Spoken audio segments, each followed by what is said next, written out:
I don't know why I'm just doing this. This light's kind of Superman pose. actually will be a little better. All right, so we're live. Hopefully you guys can hear me. Hopefully you guys can hear Brandon. Hopefully everything sounds okay. Let's see here. Yeah, on my end everything looks fine. Brandon was just telling me that he was having some issues of hearing me and seeing my lips at the same time, but that may be a Discord issue, not a my system issue this time. And it seems to be completely fixed now, so we're good. Oh, good.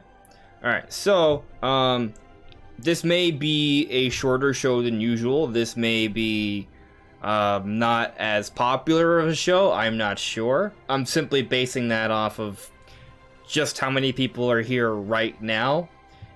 Perhaps the subject matter, perhaps I could have marketed it better, been more clickbaity, but I try not to be too clickbaity. Yeah. So, you know, and it is a holiday. It's the 4th of July, so yes, some people may be busy. I actually forgot about that because I celebrated my family on Saturday, so. I always do my podcast on Monday night, and I didn't intend on doing anything tonight. I thought I sort of planned something with my dad unintentionally. He was like, "Hey, so you want to do this?" And my stepmom was like, "Yeah, we should do this." And I'm like, "Oh, sure." And then yesterday I was like, "Hey, so I know we were thinking about doing something, but I'm kind of busy. Can we just do it later?" And he's like, "Oh, I already bought a whole bunch of meat and seasoned it and everything." I was like, "But I thought we were just kind of thinking about it." So whatever. I'll have dinner with him tomorrow. But happy 4th of July. We're still doing the show. There are things I want to talk about. There are things I'm excited about. Things I'm curious about, and some things that I will be critical on. And I'm sure Brandon will share some of those sentiments or have different opinions on others.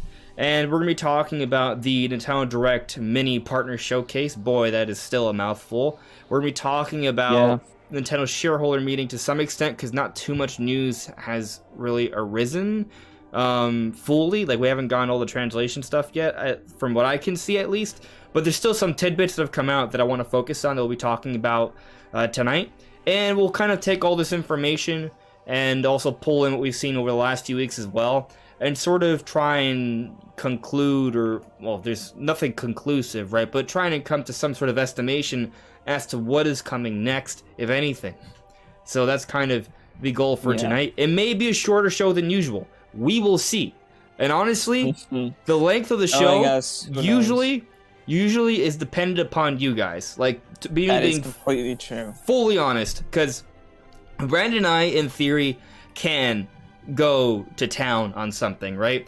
But we both have to work usually in the morning, so we try and not go too far, even though sometimes we still do, even nowadays. But when people are in the chat are presenting fascinating points or bringing up interesting questions, and then we delve into them, those get us on different tangents, which I think are great, honestly. Me personally, that's what I believe. And I think sometimes that's where some of the best content comes from, because it's organic, and sometimes we figure out things live that I think are really interesting. So, just putting that out there, guys. Maybe like the stream, that really helps out. Share this out to others. And by the way, I don't normally do this. I will also admit and say that I feel like the channel has been slow for pretty much about the last year or so, since a whole bunch of things changed in my life and the pace of things changed and just the world and everything.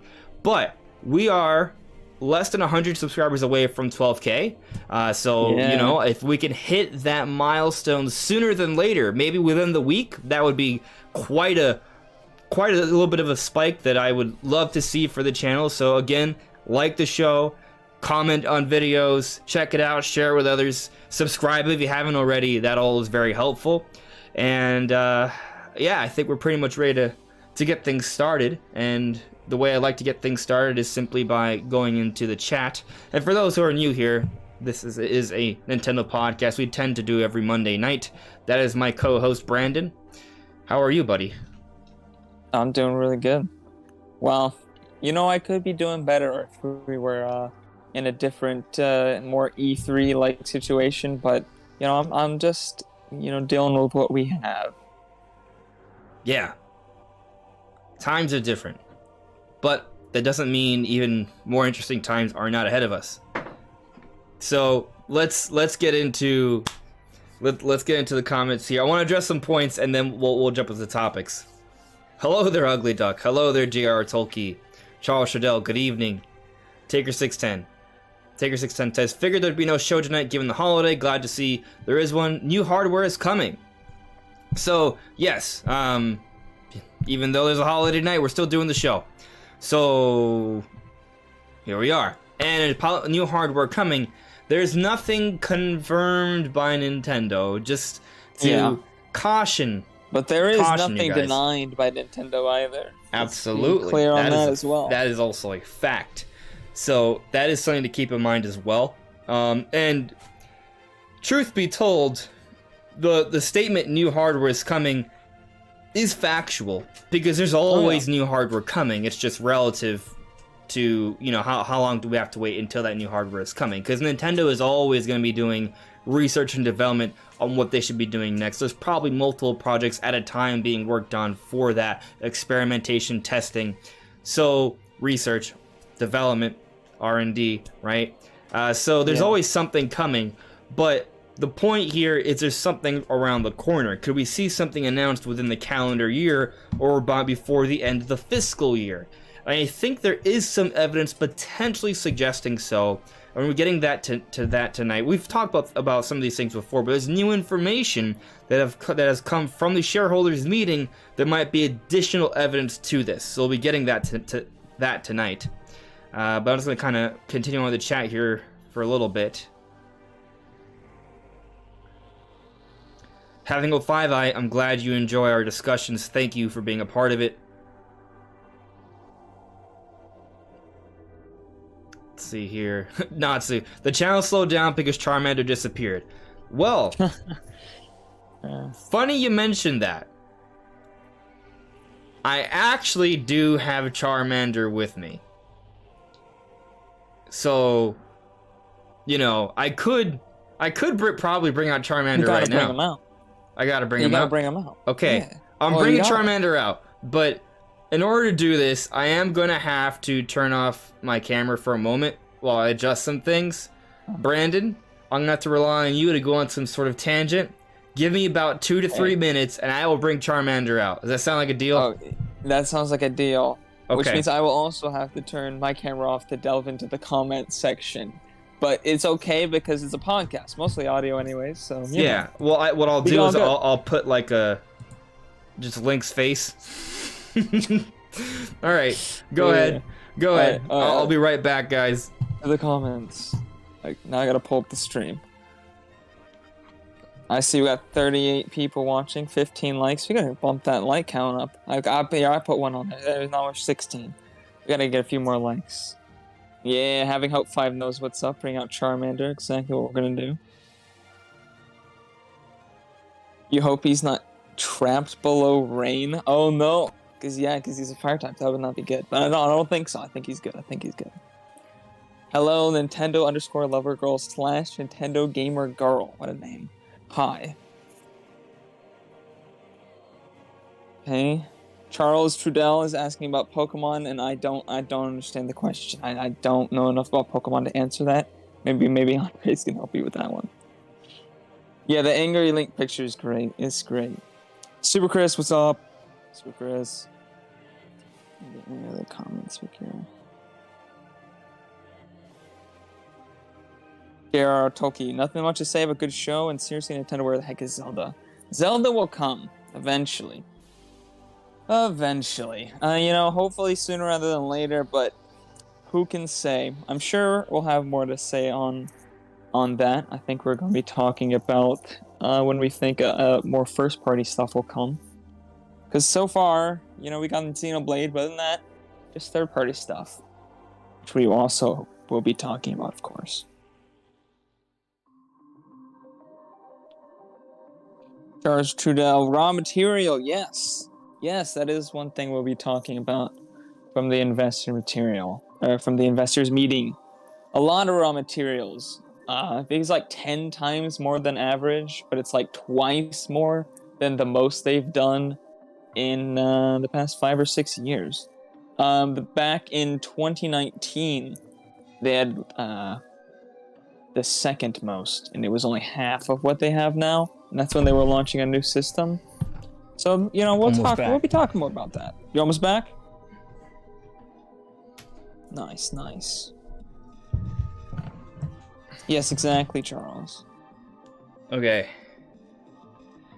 So, I'm pretty much back. What'd you talk about, Brandon? Yeah, I was just talking in the chat. We were talking about a lot of different things. Okay. Some stuff about the investors meeting. People talking about those raw materials, man.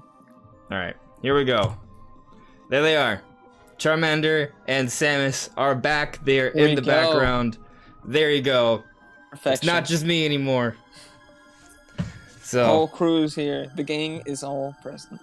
That is true. Actually, my cat's here too. So we got a 5-man show tonight. Full roster. Well, it's more like 2 dudes, a cat, a cardboard Charmander, and a cardboard Samus.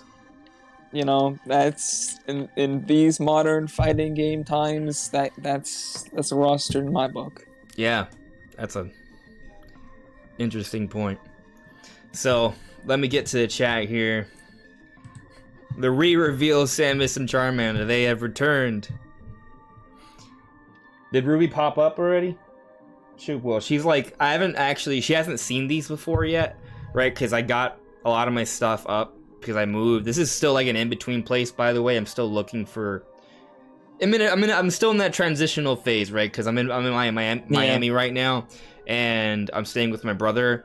But I'm sort of starting looking for a new place, but I'm gonna wait a few months because I'm still paying off a lease from Pennsylvania. Samus, why? That was Ruby. She did that. Oh no, Ruby, why would you do this? I'll fix that. Give me one moment. Because it's going to bother me if it's just hanging there the entire time. One moment. Yes. Samus. Poor Samus. She can defeat the Metroid. She can fight off Ridley, but the cat, it's just too much. She's too strong. Maybe Samus is just too nice. He just doesn't want to hurt her. She's just letting her attack her. Alright. Hopefully it doesn't fall again.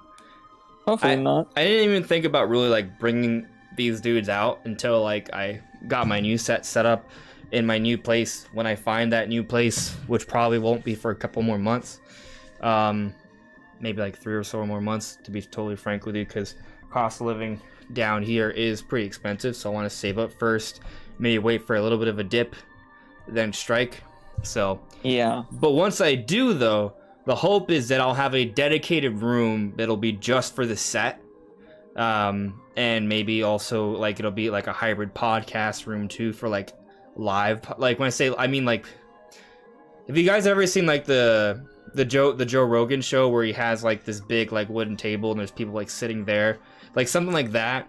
So I kind of want to do something a little bit special for this set, once I have a place where it can be dedicated for that. So hopefully you can get to that in a few months, but in the meanwhile it has been sort of like a temporary sort of thing.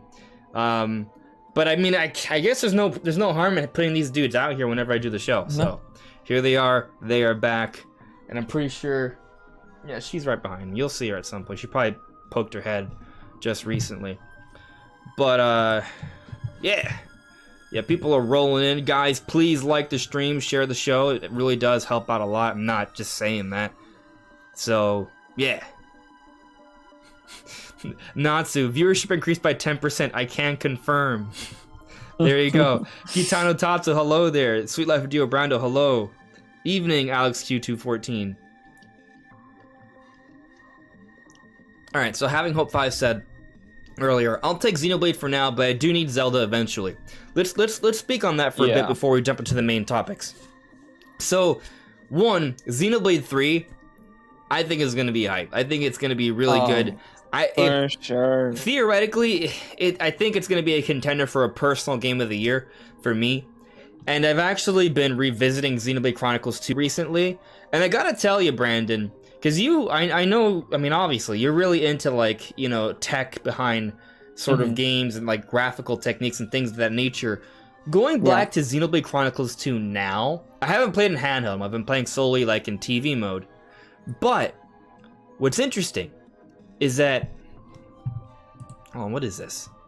I'm YouTube is doing a weird thing. Like, it was asking me to play an ad. Like, I'm not going to play an ad. Oh. Yeah. Anyway, back to my point.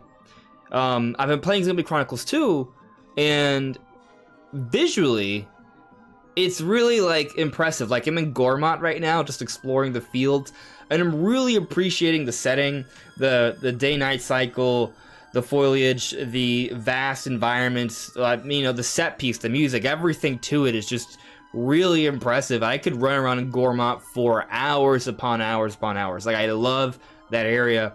My one gripe, and I still stand by it today, is the inability to climb up to the head. Like, I feel like I thought you could. Yeah. Like, I wonder when I if was there's watching the trailers, that's what I always imagined, and then you just can't do it. Because that expectation was set by Xenoblade 1, because you could explore pretty much all of the initial Titan and a big chunk of the other Titan. Then we had X, which was like full open. You can go like anywhere. Literally everywhere, right. And then, in a way, Xenoblade 2 did take a step back in that regard, but if you just look at the game and what's going on, like, from a visual standpoint, I actually do feel like it is more impressive than Xenoblade 2, like, what you see visually. You know, being able to go literally everywhere, I would say, is definitely a big point in the favor of Xenoblade X. The tech in Xenoblade 2 is way better. Yeah. Like, in every single way. It's just let down by the general world design and the very, very blurry TAA they use. I'll say this, though. I think the game has been patched a few times since it initially came out, and I played it when it first came out. So I do feel like the game is probably running a little bit better than when I initially played it. So that might be part of the reason why I'm looking at it now and being like, wow, this might be one of the best-looking games on Switch. Like, you could probably still make that argument regardless. But yeah, if you go back to play Xenoblade 2 now, and you see that game and you get into Gormott, it is amazing. I think it holds up really well, especially in the cutscenes, where the cutscenes just generally are closer to the shots. Like, it's less blurry because they're not as, like, much small detail, because they get in close so you can see the detail really nice, and it gets over the kind of, like, low resolution nature of the game. And just, they have a lot of really nice post-processing and, like, motion blur. But in general, like, compared to Xenoblade 3, they just kind of, like, took everything from 2 and polished it up. It's like all the major, like, graphical, like, things are in Xenoblade 2, but they look so much better in their implementation in 3. They definitely understand the Switch hardware a lot more and have optimized their tech to be a lot higher quality while still running pretty good. I mean, we haven't seen any kind of, like, major frame rate issues in any of the trailers or in the direct.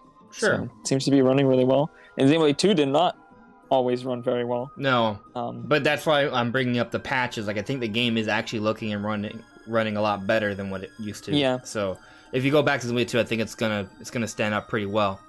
So, well, anyway, the reason why I wanted to, like, tangent here for a little bit is that while I am excited for Xenoblade Chronicles 3, I'm playing Xenoblade Chronicles 2 now in build-up for that. I'm doing New Game Plus finally. So I probably will finish the game by the time Xenoblade 3 comes out. It'll be close. I mean, when you do New Game Plus, you start at a much higher level. You should be, you can kind of blitz through it. I'm sure that the difficulty will catch up because... Like, going, like, blasting through it for me took about 40 hours, but if New Game Plus, I'd imagine like 20 hours, 20 to 30 could be possible. Yeah, I'll let you know how long it takes me. But anyway, Xenoblade Chronicles 3, you know, there's so much about that game that they seem to be doing right with it. I am curious about something, though, that we'll see as things sort of play out. But something that Xenoblade 1 had and that Xenoblade 2 had that we may not have for 3 is that you explore these giant titans, these giant beings, right? Now in 1, it was the two, the two giant titans who fought each other, and they're not really moving anymore. But in 2, while you can't explore as much of them, you do get to explore multiple titans, and you can see that they are alive and moving in the background as you explore, and that's really cool. Now with 3, the concept behind 3 is the worlds of 1 and 2 have merged. So you're going to see artifacts and relics and, I guess, actual, like, giant geological, like, features from these games merge into this giant world. But seemingly all of it is going to be dead. So I'm just kind of curious, are we going to actually have these moments where we're going to be like, oh my god, I'm, like, on the head of this giant beast? And when I say giant, I mean like continentally sized beast, like previous games like 1 and 2. And will some of them still be alive somehow? Will some of them come back to life? We don't know, right? So it's just kind of an interesting consideration what we got in 1 and 2 and what we're supposedly getting for 3. We'll see, but regardless, I'm sure the world is going to be a magnificent sort of sight to behold. From what we've seen so far, it absolutely is. Technically in 1, they kind of were dead. Kinda. Still, kinda dead. Yeah, they didn't, but they started to awaken. So, and things started to change as we progressed in the game. Now, I'm seeing a super chat here from Taker610 for $2. Thank you very much, Taker. Taker says, December for Prime Remake and Advance Wars reboot?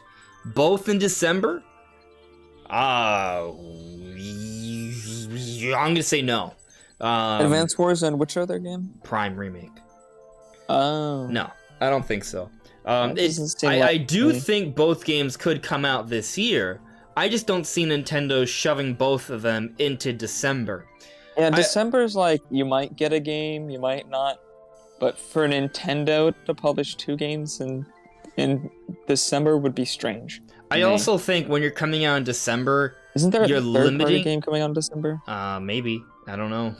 I thought one got announced during the partner showcase. That may be the case. In December. I don't know. Well, I know there is a list going around. I have to search it up. There's a list going around of like what's coming out throughout this year. Mm-hmm.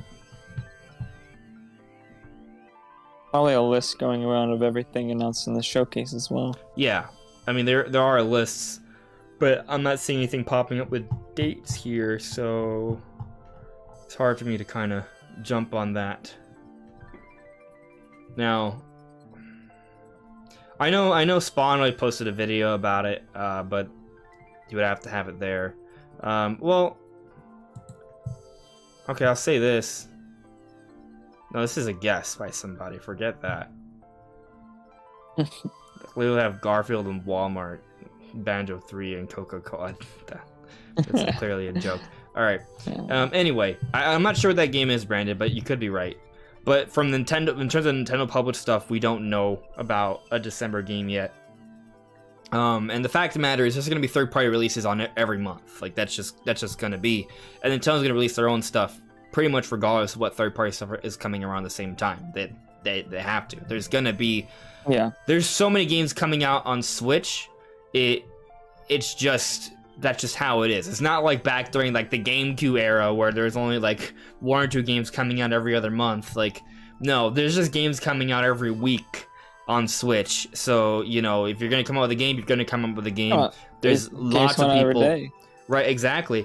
And I mean, the amount of people that have a Switch and that are actively using and buying games, it's a large audience there. So there shouldn't even really be too much concern about releasing multiple games around the same time.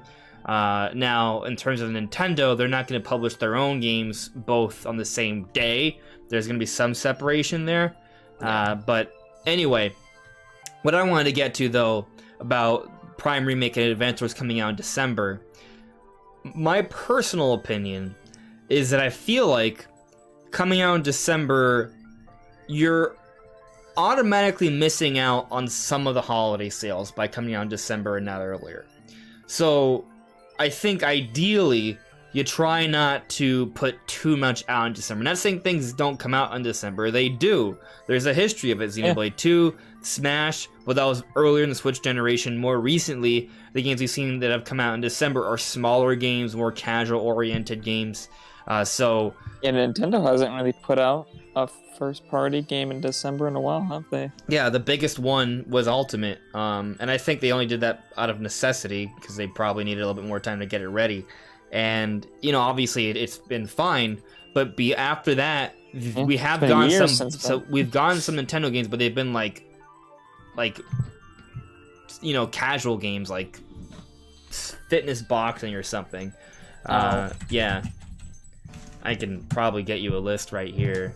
Like C tier titles. Yeah, C tier. If even.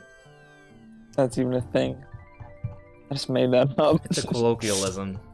It's what you want it to be. Yeah. So it's a word because I said it. Pretty much. So I'm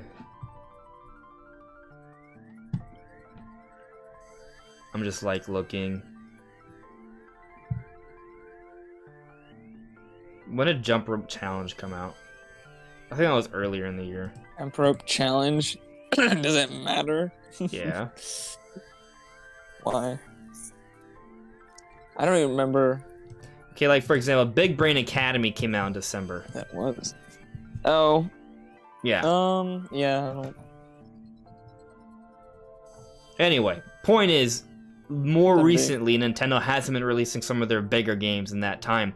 I think part of that has to do with the fact that it's already later into the holiday, so you're already somewhat missing out on some of those holiday sales. Now, if a game is evergreen, it's going to continue to sell beyond that regardless. Super Smash Bros. Ultimate. And I think in the case of Xenoblade, that first year, Nintendo was just trying to get out as much games as they could in a short amount of time because they really wanted to hit the ground running.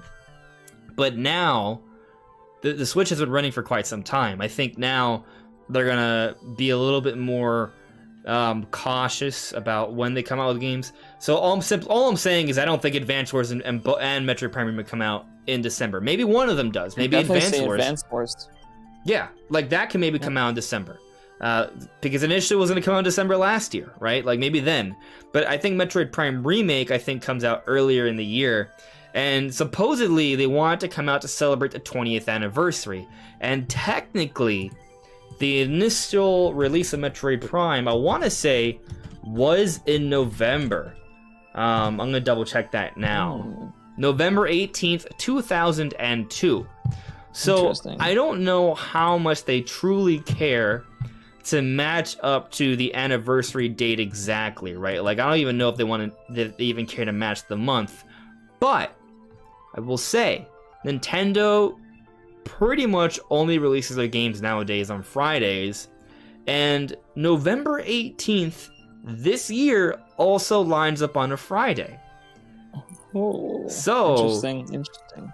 Very interesting. However, I believe Pokemon Scarlet and Violet come out that time. Yeah, I would. Yeah. I was thinking the same exact thing. I was like, that's very close. Yeah, Pokemon Scarlet and Violet are coming out November 18th. So even though they could match the date exactly this year, because it fits perfectly, Pokemon Scarlet and Violet are coming out November 18th. And I'm going to go out and say, I'm going out on a limb, but it's a pretty strong limb. This is a very thick, girthy limb. This limb is basically the whole tree, exactly. Yeah. They're not releasing Metroid Prime Remake / Remaster on November 18th. But could they release it at some point in the month? I think so. Now, I know some people will argue, well, Pokemon is a big deal. Why would they release Metroid Prime right next to Pokemon the same month and ruin its sales potential? Doesn't need its own month. Doesn't need its own month. Yeah. It doesn't need its own month. I mean, literally last year, Nintendo published Shin Megami Tensei 5. That came out within a week of Brilliant Diamond Shining Pearl. So, I don't think that is really going to be a big sort of limitation there. I think Metroid Prime could still come out in November. Types of games. And what if Metroid Prime comes out 2 weeks beforehand? Right? Then it's it has a little bit of a window there. I can definitely see that happening. Now, you know, it also depends on what comes out right before November and October. Mario Rabbids is coming out October 20th. Now, Nintendo is publishing that game in some regions, but that doesn't necessarily stop Nintendo from releasing a game like Metroid Prime just a week later. Or let's take a look at when they released Metroid Dread. Metroid Dread last year came out, I want to say early October. Am I wrong? October 8th. Yeah. It came out basically almost the first week of October. But Mario Party Superstars, which is a really big selling game, came out very soon. 3 weeks later, October 29th. So I could see a scenario where maybe Metroid Prime opens up October potentially. You know? I can see that. So I don't know. The October, November, that is probably the range. You know, if Jeff Grubb is right in saying that they are treating Metroid Prime as kind of like one of their big holiday releases, it comes out in that window. Now, I know some people will give me some pushback and say October's not a holiday month. It is. Like, it is. It's Halloween. What are you talking about? Yeah, it is. Is it the holidays? Like, you know, it's like the pre-holiday holiday month, but it is part of the holidays. We've seen Nintendo release some of their biggest games in October outside of Pokemon. Mario Odyssey, for example. Luigi's Mansion 3, for example. Metroid Dread, for example. Mario Party Superstars, for example. Lots of huge games. So, Metroid Prime Remake, I also see could come out in October. But I know people also speculate, when do we see Bayonetta 3, right? So there's a lot of questions there. Like, is Bayonetta 3 even going to make it out this year? We're talking about Metroid Prime Remake as if it's confirmed already. It's technically not confirmed. Yeah. Simply widely believed, adamantly, and confidently by many industry insiders. So I'm siding with them. Yeah. So we'll see, right? But anyway, I understand why you would suggest December, because you think about all the things that are coming out in October and November. December could be a good time to fit some of those things in there. But I'm going to be skeptical of thinking 2 published Nintendo games come out in December unless one of them's like a very casual effort. So maybe the Advance Wars comes out in December, but I think Metroid Prime comes a little earlier. Just moving on with the chat. Usually they don't shove a bunch of things into December. It's usually like maybe one thing from Nintendo there. Mm-hmm. Yeah. So let's see here. Zalado. To me, it's impossible that we see Breath of the Wild 2 again until the Game Awards at least. The biggest Nintendo games are never shown in a normal direct. The only weird exception was Smash Ultimate. Okay, let's entertain that. You said something else here, so I'm going to follow that up. And in that way, it would start the 1-year-long marketing campaign that Nintendo usually does for its biggest games. And what I mean by that is that it will release in November 2023. So the heavy delayed again, right? That's the heavy obvious implication here, right? That's assuming Breath of the Wild 2 is delayed again, and it's like normally I agree with you, but there is no E3, so they have to talk about it in a normal direct. It's like, what do you mean? Anytime they talk about it now, between now and when it's going to release, assuming it doesn't get delayed, will be in a normal direct. Because there is no E3 this year. So I don't know. Right. When do you expect them to talk about it? Why is the Game Awards a bigger deal to them than larger audience? Direct? Is it? Excuse me. Oh man, I'm allergic to Breath of the Wild delays.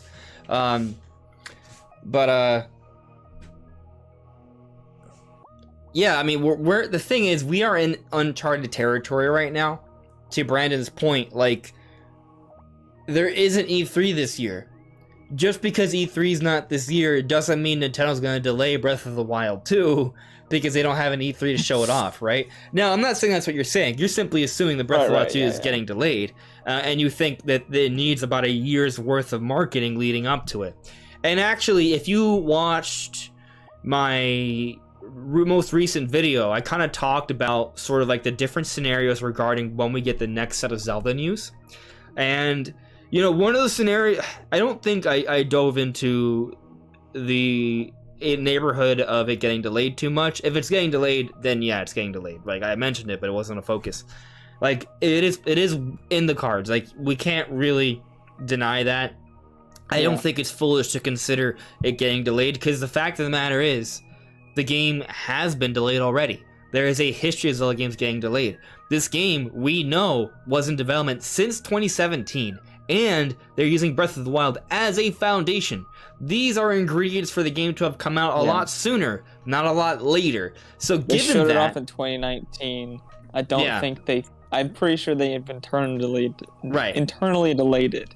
So before they announced it for 2022. But the point I'm simply making here is that I understand where a lot of fans are coming from, because I think Nintendo, unfortunately, has created a situation where we can't really give a Zelda release that much confidence. Like that's, unfortunately, that is the case, right? Like, you know, I try to be optimistic about things, but I think Nintendo in this regard has fallen a little short.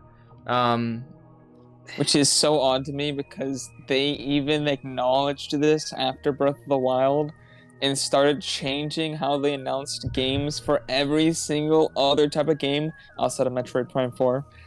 Yeah. And Breath of the Wild 2. Well, you know, I don't get it.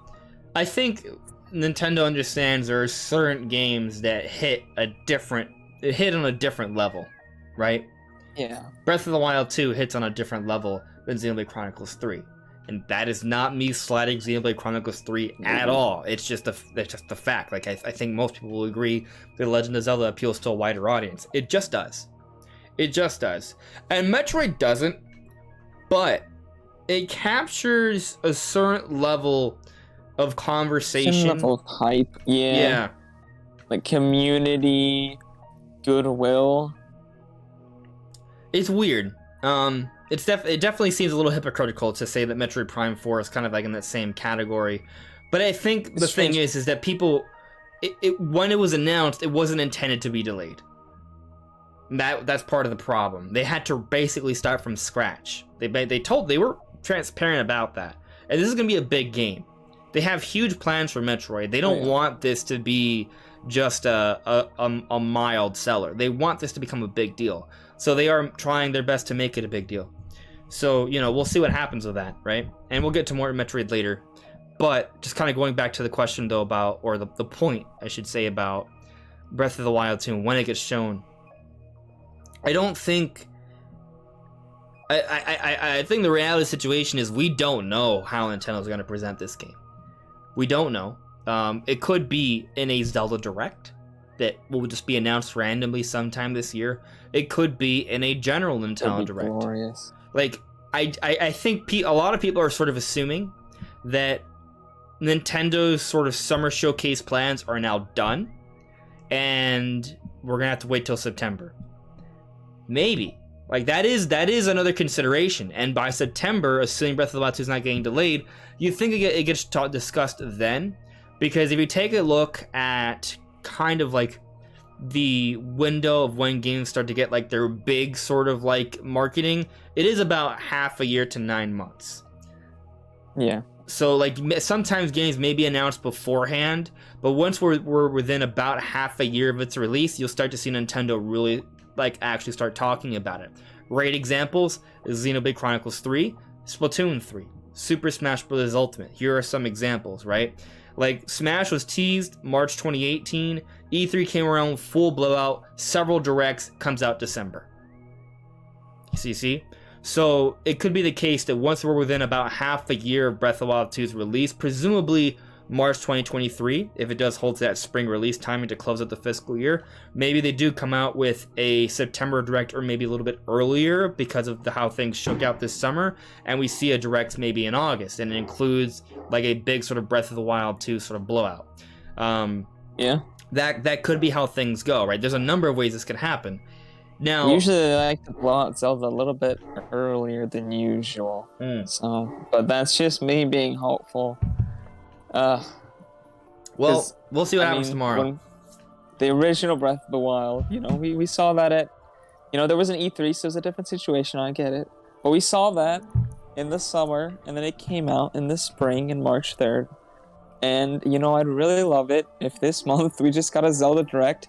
Honestly, the main reason I wanted a General Direct was for Xenoblade and Zelda. We got Xenoblade, and we got some third-party stuff, and now I just need Zelda. We know about, like, Splatoon and Pokemon and things like that, so, like, I just want Zelda. If they just give me Zelda, I'll be like, cool, great.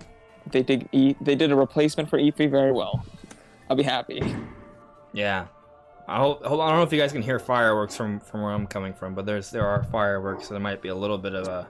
I'm sure there's fireworks outside for me too, but you know, Discord is very good at blocking that stuff out. Yeah. So on my end, the dog's freaking out. Huh? Yeah, so... I can't hear it. Okay, good. At least it's not too distracting there. But, you know, let's... There's someone's asking, are we talking about Sparks of Hope? We're going to talk about it a little bit. Yeah. I mean... Yeah, we're going to talk about it a little bit.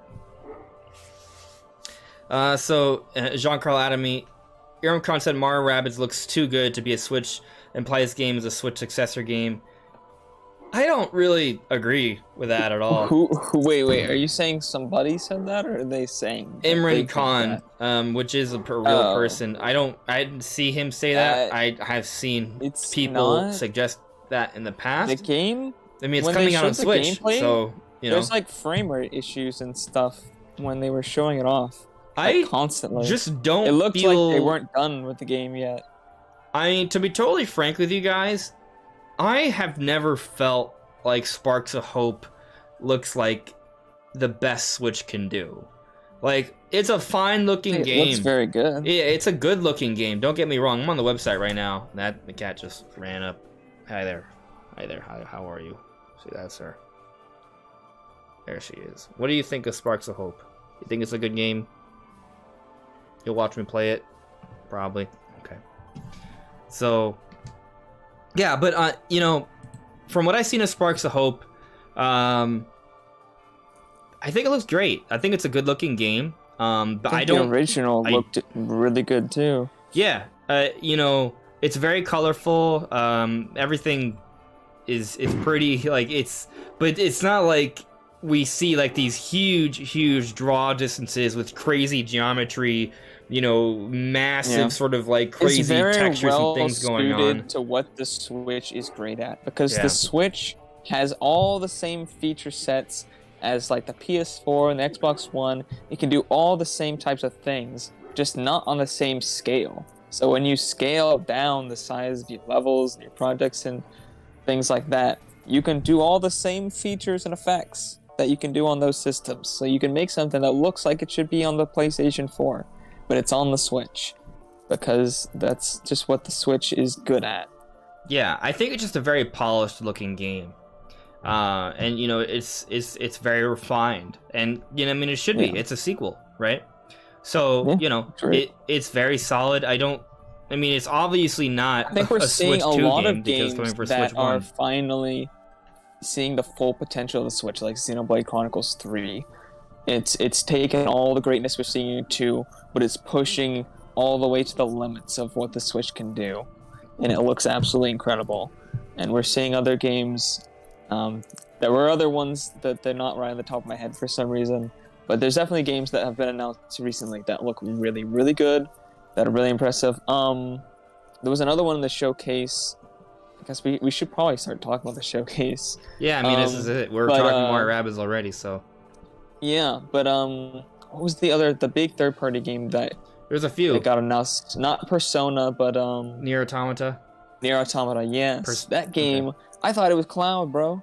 I was like, man, this has got to be Cloud. It looked good. And then, it's not. And apparently it's going to be 1080p 30 and 720p in handheld. So, like, dang. I mean, I guess what they're doing is they're sacrificing frame rate, so... Yeah, and there was another... I forget what it was. There was another game Digital Foundry covered recently. Harvestella? That came to Switch. I don't know if No. I don't know what Digital Foundry has done. I haven't seen their stuff recently. I'm honestly just gonna go look real quick and see what it was, because it impressed me all. It's Zombie Army 4. That's what it was. Zombie Army 4 came to the Switch, and it looks incredible. And it actually uses a lot of the same textures and assets straight from like the PS4 version, and it has like a good image quality, and just a super impressive port. It's one of the most impressive third-party ports I've seen. So we're seeing some stuff that's really pushing the Switch. So I think that's why we're getting some people who are seeing these things and saying, "Oh, this can't be for the Switch. Must be for the Switch 2." I think we were going to be really impressed with what the Switch 2 is capable of, because I think we're going to see something that's near Steam Deck performance, and which is like near Xbox Series S performance.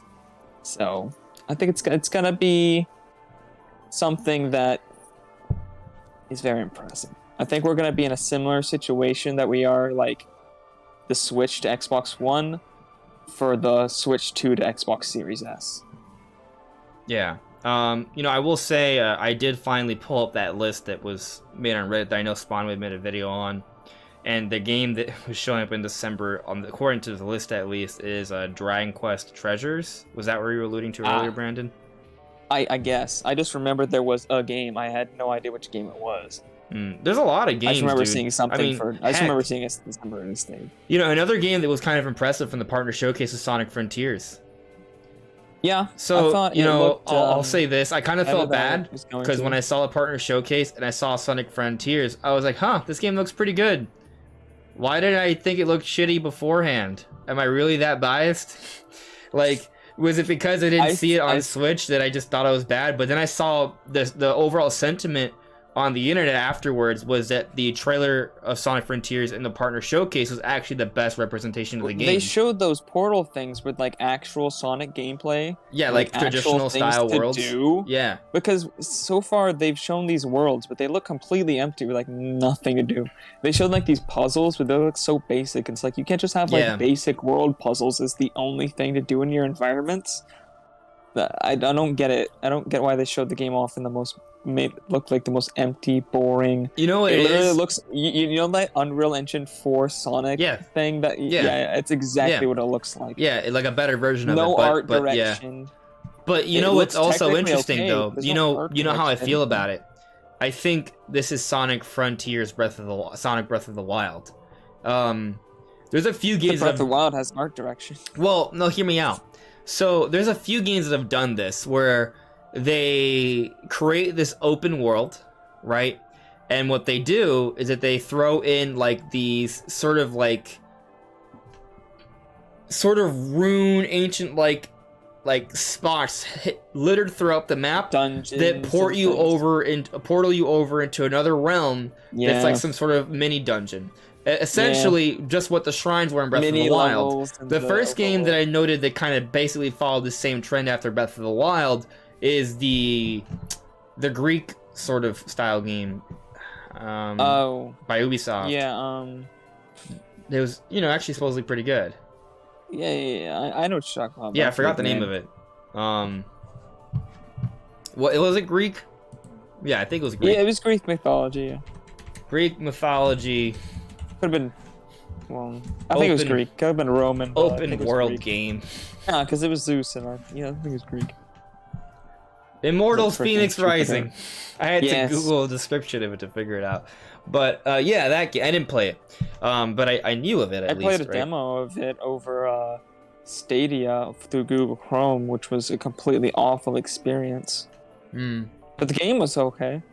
Anyway, the point I'm getting at, though, is that game had a very similar structure, right? And now we're looking at... And there's only a lot of games that have sort of followed the mold of Breath of the Wild to some extent afterwards. And another we're seeing now is kind of Sonic when you think about it, right? It's this giant open world you're running with Sonic. I did think about that, actually, that they're kind of like the shrines in a way. So it's a little weird. That's cool. We'll see how it's executed, I'll say that trailer did inspire some... It gave me a little bit of a rise. So, I'm somewhat intrigued by Sonic Frontiers now as opposed to beforehand. So, basically how it went was, like, if a Sonic game is coming, I am interested. If it's a Sonic game, I'm interested. But I'm also not like, I'm sold on it because I kind of need to see if this is going to be a good Sonic game or a bad Sonic game. So right now, I still think it's a toss-up. I think more likely it's going to be a bad Sonic game, to be frank with you. Maybe like 40-60. Probably. Yeah. I think it's going to be a Sonic game that's going to be like, it's cool in concept, but it's not executed well. And then the next Sonic game will, if they choose to evolve on it, I think they can make something good with the next one. But they'll probably just be like, oh, no, people don't want open world Sonic, and just scrap the idea entirely. But I'm kind of in the same position as I am with Pokemon with Sonic, as in I'm not a huge fan, but if they do something really cool, then I'll check it out. Yeah. Yeah. So, just kind of thinking about the different games, like Monster Hunter, I feel like we don't even really talk about. Like Monster Hunter's a great game. Like we both, it was just more Monster Hunter, right? Did Sunbreak already come out? I thought it was coming out at the end of July, but I guess it came out at the end of June. It came out, June 20th, so I think. I probably should play that. So I'll be probably picking that up soon. Maybe I'll finish Xenoblade 2 sooner than later and get into that. But so Monster Hunter is great. Persona, that's huge. Nier Automata is huge. We got 3 Persona games. Right? Yeah, finally it's coming to Switch, and it's like the better versions or the expanded versions, right? So that's all coming. Strong lineup. There's a lot of like interesting exclusives or times exclusives that are coming as well that I found to be interesting. Blanc, Harvestella, Legend of Right. Looked really cool. Yeah, some really good, interesting games there. And then they also gave us a confirmed release date of Mario Rabbids. We got a little bit more footage on that. And again, the game looks solid. It's very polished. They've made the game a little bit more open. It seems like a very polished game. I think if you're a fan of Mario Rabbids, this is going to be a big deal for you. So it's coming, and it is coming out this year, because there was a rumor it was going to get delayed. And I mean, if it got delayed, it wasn't delayed out of this year. It was just pushed up to more of a holiday release. So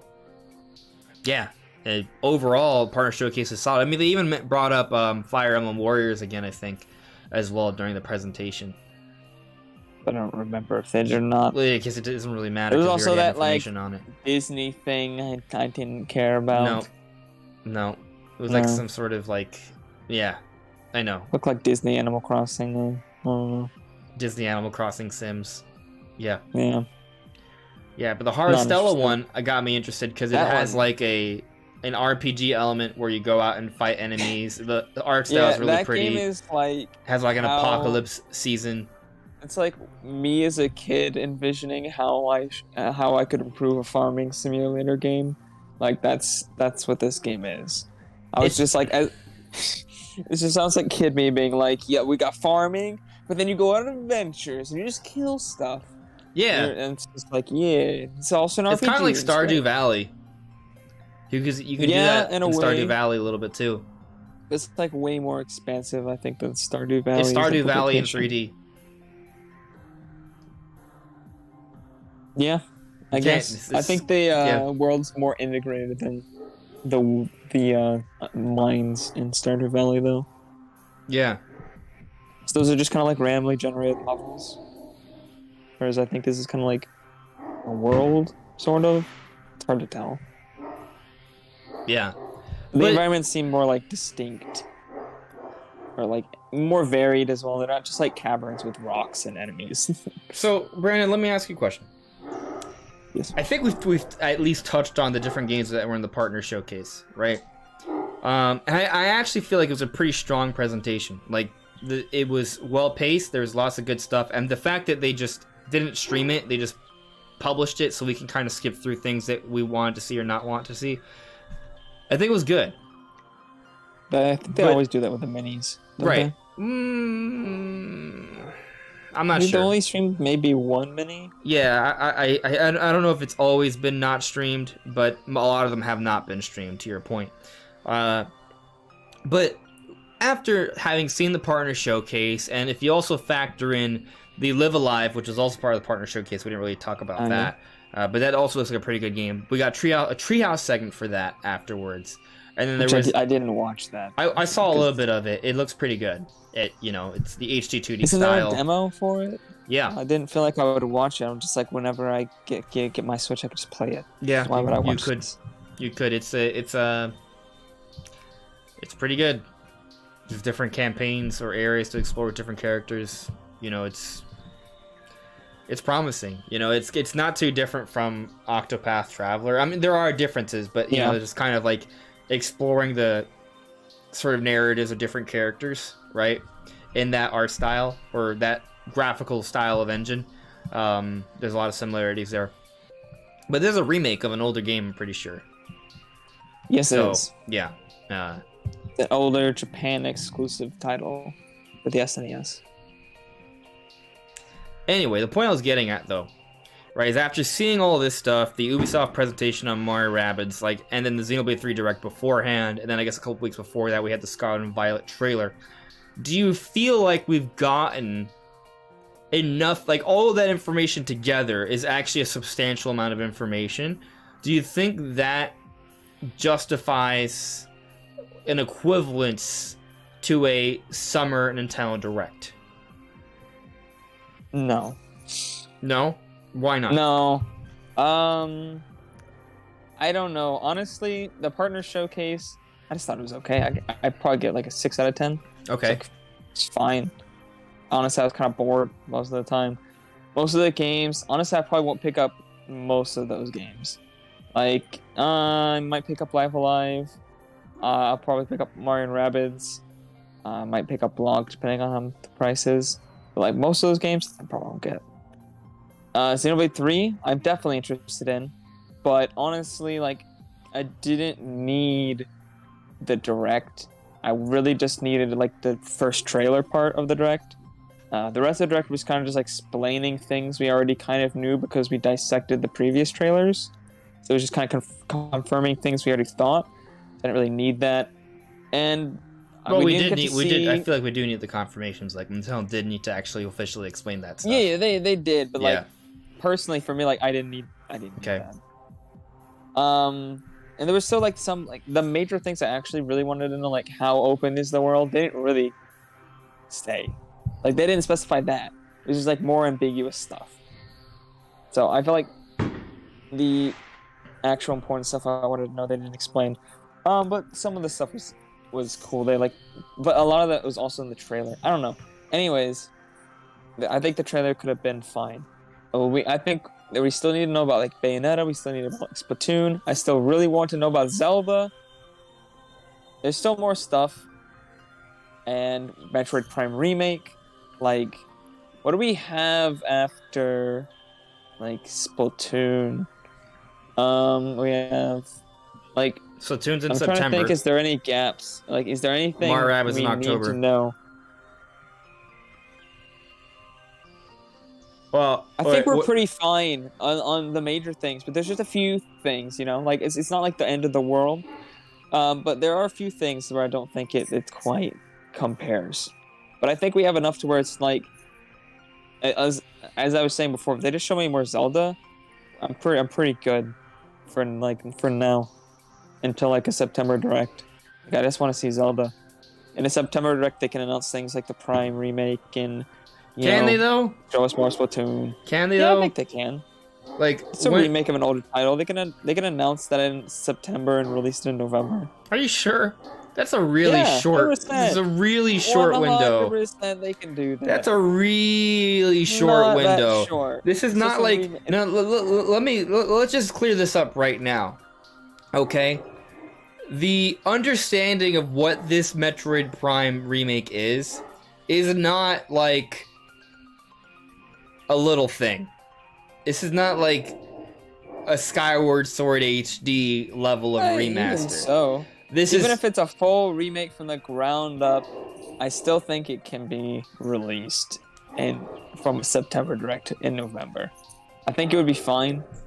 It wasn't like we got a whole new 2D Zelda game, Metroid game, with Dread, and that was like really short. It was like E3 to like October. Yeah, so it was not that much. But it was marketed heavily for like 4 months.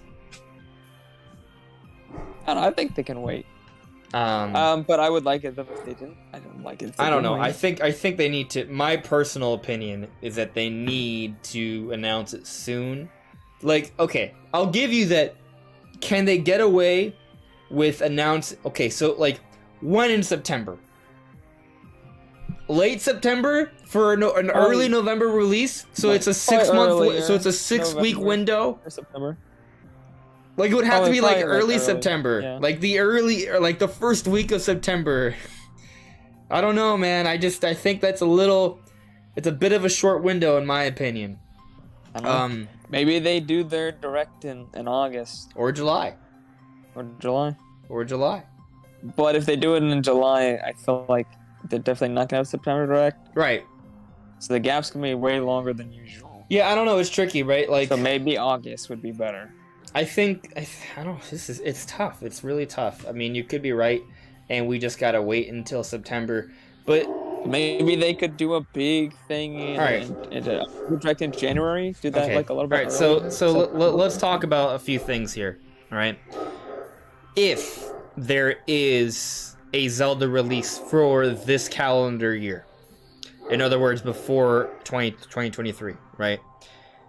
That presumably would be either Wind Waker HD or Twilight Princess HD or both, right?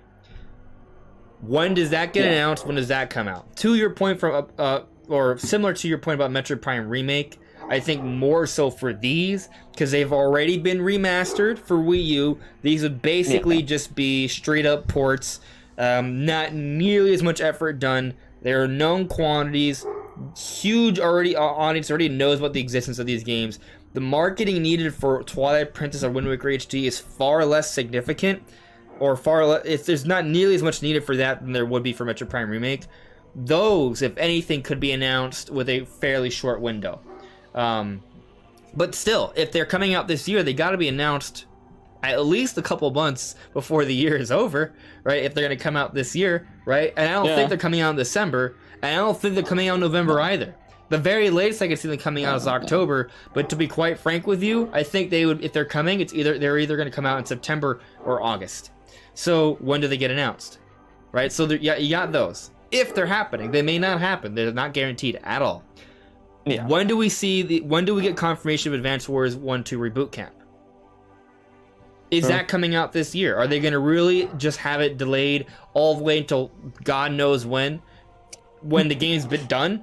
It's done? It's not like it's done, right? So there's that. Here's a whole other thing that absolutely needs to happen, like, immediately. Wave 2 for the DLC for Mario Kart. Yeah. We're in July. That does not need a direct, though. No, it does not need a direct. It does not. Tomorrow they could just announce, hey, we're coming out with the DLC this week. Here's a trailer. They could do that and it'll be fine. But just another thing that Nintendo needs to announce soon is my point, okay? Bayonetta 3. It's still slated for this year. That has not changed yet. We're already in July, and we don't know when it's coming. When is Nintendo talking about that? And that's not a remake. That's not a remaster. That's not a port. It's a brand new game I do not think you could just talk about in a September Direct. Where that's like, oh boy, they can't open up like pre-order stuff for Bayonetta 3 in September for it to come out like October. No, you cannot. So that, if anything, maybe that's like a social media drop soon. You know. But that's another thing, right? Advance Wars, the Zelda stuff maybe, Mario Kart DLC, Bayonetta 3, and then this Metroid Prime Remake that some people are super confident is going to be one of the holiday games for this year. And it's not a simple port, it's not a simple remaster. This is something significant that I believe will be marketed similar to Metroid Dread. So, you put all that together. There's like a lot there. And this goes back to also our conversation about Breath of the Wild 2 as well. If that game is coming out March 2023, they're gonna need to start talking about it soon. I'm not saying that to do it tomorrow. Maybe it does all happen in September Direct. I think the September time is kind of the deadline for them to start talking about Breath of the Wild 2 in detail if it's coming out March. If it's coming out beyond March, then we can wait longer. But if it actually is going to hit that March timing, then I think we need to talk about sooner. So I'll say this, right? Like a prediction, to be clear about my predictions here. I am predicting that if Nintendo does not give us more solid information on Breath of the Wild 2 by September, the game is getting delayed. Now, what does delay mean? It may not be an official delay because they just gave us a blanket spring timing, right? Maybe, but what I am saying is that if we don't get information for Breath of the Wild 2 at the latest by September, then I don't think the game is coming out by next March. I think it's coming out after March. So that's a whole other thing to consider here. The ultimate point I'm making with everything I'm saying right now, though, there's actually a lot of material that Nintendo needs to talk about ASAP. I agree. But a lot of this can be pushed up to September. To your point, a lot of it can, but then there's like major things that can't. Like, they're not going to talk about all these things and whatever else they want to announce in September, and Breath of the Wild. And like all these big things, I don't know. I don't think they can talk about it all in September. Can they just Paper Mario Origami King the hell out of everything? Can they just do that for Zelda? I don't know. I don't know. I feel like certain things can wait and certain things can't. So like, I don't know. All right, but like, hold on. just do a presentation now. I need to address something here. I see Nintendo Prime was in the chat at one point.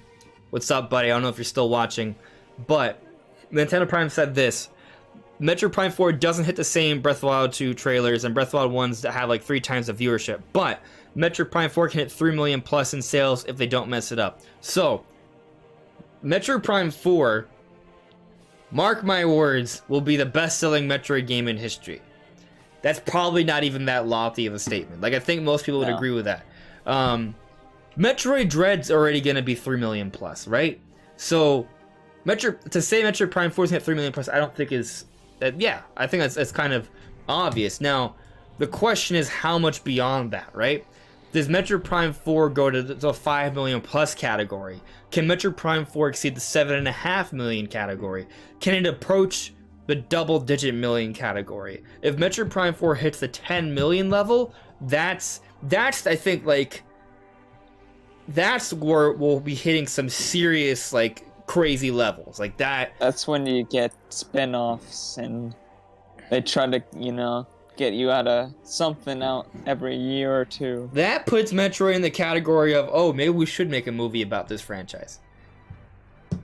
Now, granted, we haven't gotten any Nintendo movies yet, right? We're gonna get a Mario one, but I'm just saying, like, now, so the point I'm making here is I think Metroid Prime 4 has that potential, but that's kind of like best case scenario, right? Like, it getting to 10, that is the best case scenario. I'm not even saying it's likely, but I am saying that's like the best case scenario. I do think it exceeds 3. I think 3 million is like the low bar. Like, I think if it only hits 3 million, it's a failure. It would be below my expectations for sure. That's my perspective of failure. Is failure, even though it'll probably still like make money, it'll probably still warrant like You're sequels. Like Square Enix, bro. Everything's below their expectations every single time. Exactly. So anyway, I do think there needs to be news soon, but the question is, what form will that news be coming in, right? What do you think? Do you think we just have to wait for a September Direct? Do you think some things are simply going to get announced on social media, and between what we have so far, plus a few social media announcements, that gets us to September? Or is there something else around the corner? I don't know. It's different for like specific things. I think Mario Kart 8 DLC, I think it's going to get announced on social media. So that's that one. Bayonetta 3, I am terrified of in general. Just because like that should have been perfect for the partner showcase and it was not there. So unless they have a very big showcase with it in it planned, not a very big one, another showcase just in general, where they're going to show it off soon. They have a lot of material for Direct. Like, they have a lot. Everything I mentioned could all be a part of a Direct. But you get my sentiment. Like, Bayonetta 3 is scaring me because it should have been there. The only reason it makes sense for it to not be there is either it's delayed or there's another showcase where it's going to be that's relatively soon. So, and actually, that's an interesting point, right? So for those that are going to argue, well, why Nintendo can just do a social media drop for that? if they were gonna just Why? do a social media drive, why wasn't it part of the partner showcase? Yeah. And then some will argue, well, Bayonetta's first party. It's such a blurred line situation. They don't own the IP, do they? They don't own the rights to okay, Bayonetta well, alright. itself. Alright. It's just... Fire Emblem was in the partner showcase. Mario something was in the showcase. Now... Like, Bayonetta 3, I wouldn't be surprised if it eventually came to other systems, like Bayonetta 2 did. I don't know. Like, Bayonetta 3 could come to PC. Is Bayonetta 2 going to be on PC? Has that been announced already? Or Bayonetta 3, I mean. Bayonetta 2... Are you sure about that? Bayonetta? I don't know. Bayonetta 1 is on other systems. I know. I don't know if you're confusing that with Monster Hunter, because Monster Hunter Rise is on PC. Yeah. Monster Hunter Rise. Well, I'm gonna double check. Bayonetta 2. I may be confusing it with a different game.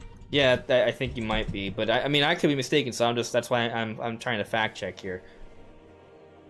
I don't think there's any. Yeah, I think I'm confusing with the other game because there were some other games that on the Switch that came out on other platforms that I was like, oh, I was not expecting that. I thought it was Bayonetta. I was like, I thought Nintendo paid for that. But it must have been just Bayonetta 1, and I just got confused. But my original point in saying that was, so I guess carry on.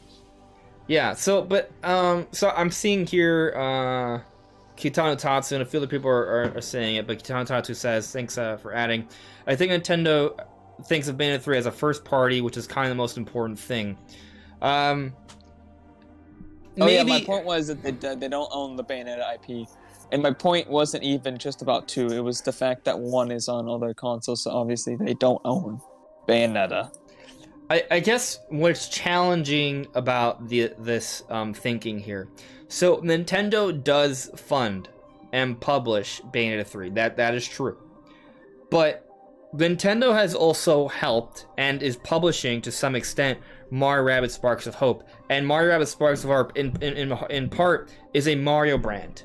It's also a Rabbids brand, but it's also a Mario brand. It's a partner thing, right? Yeah. And then also Fire Emblem 3 Hopes? Yeah, that's the name of the title. It's a warrior style game, but Fire Emblem is a first party brand. It is, I'm assuming at least it is being published by Nintendo, but Koei Tecmo is working on the project. So, it's also kind of like a dual partnership thing there, right?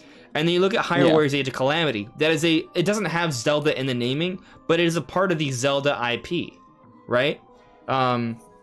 It's part of that Zelda brand. And Nintendo and the Zelda team did help out with that. It is a published thing. It was Nintendo's big holiday release for 2020.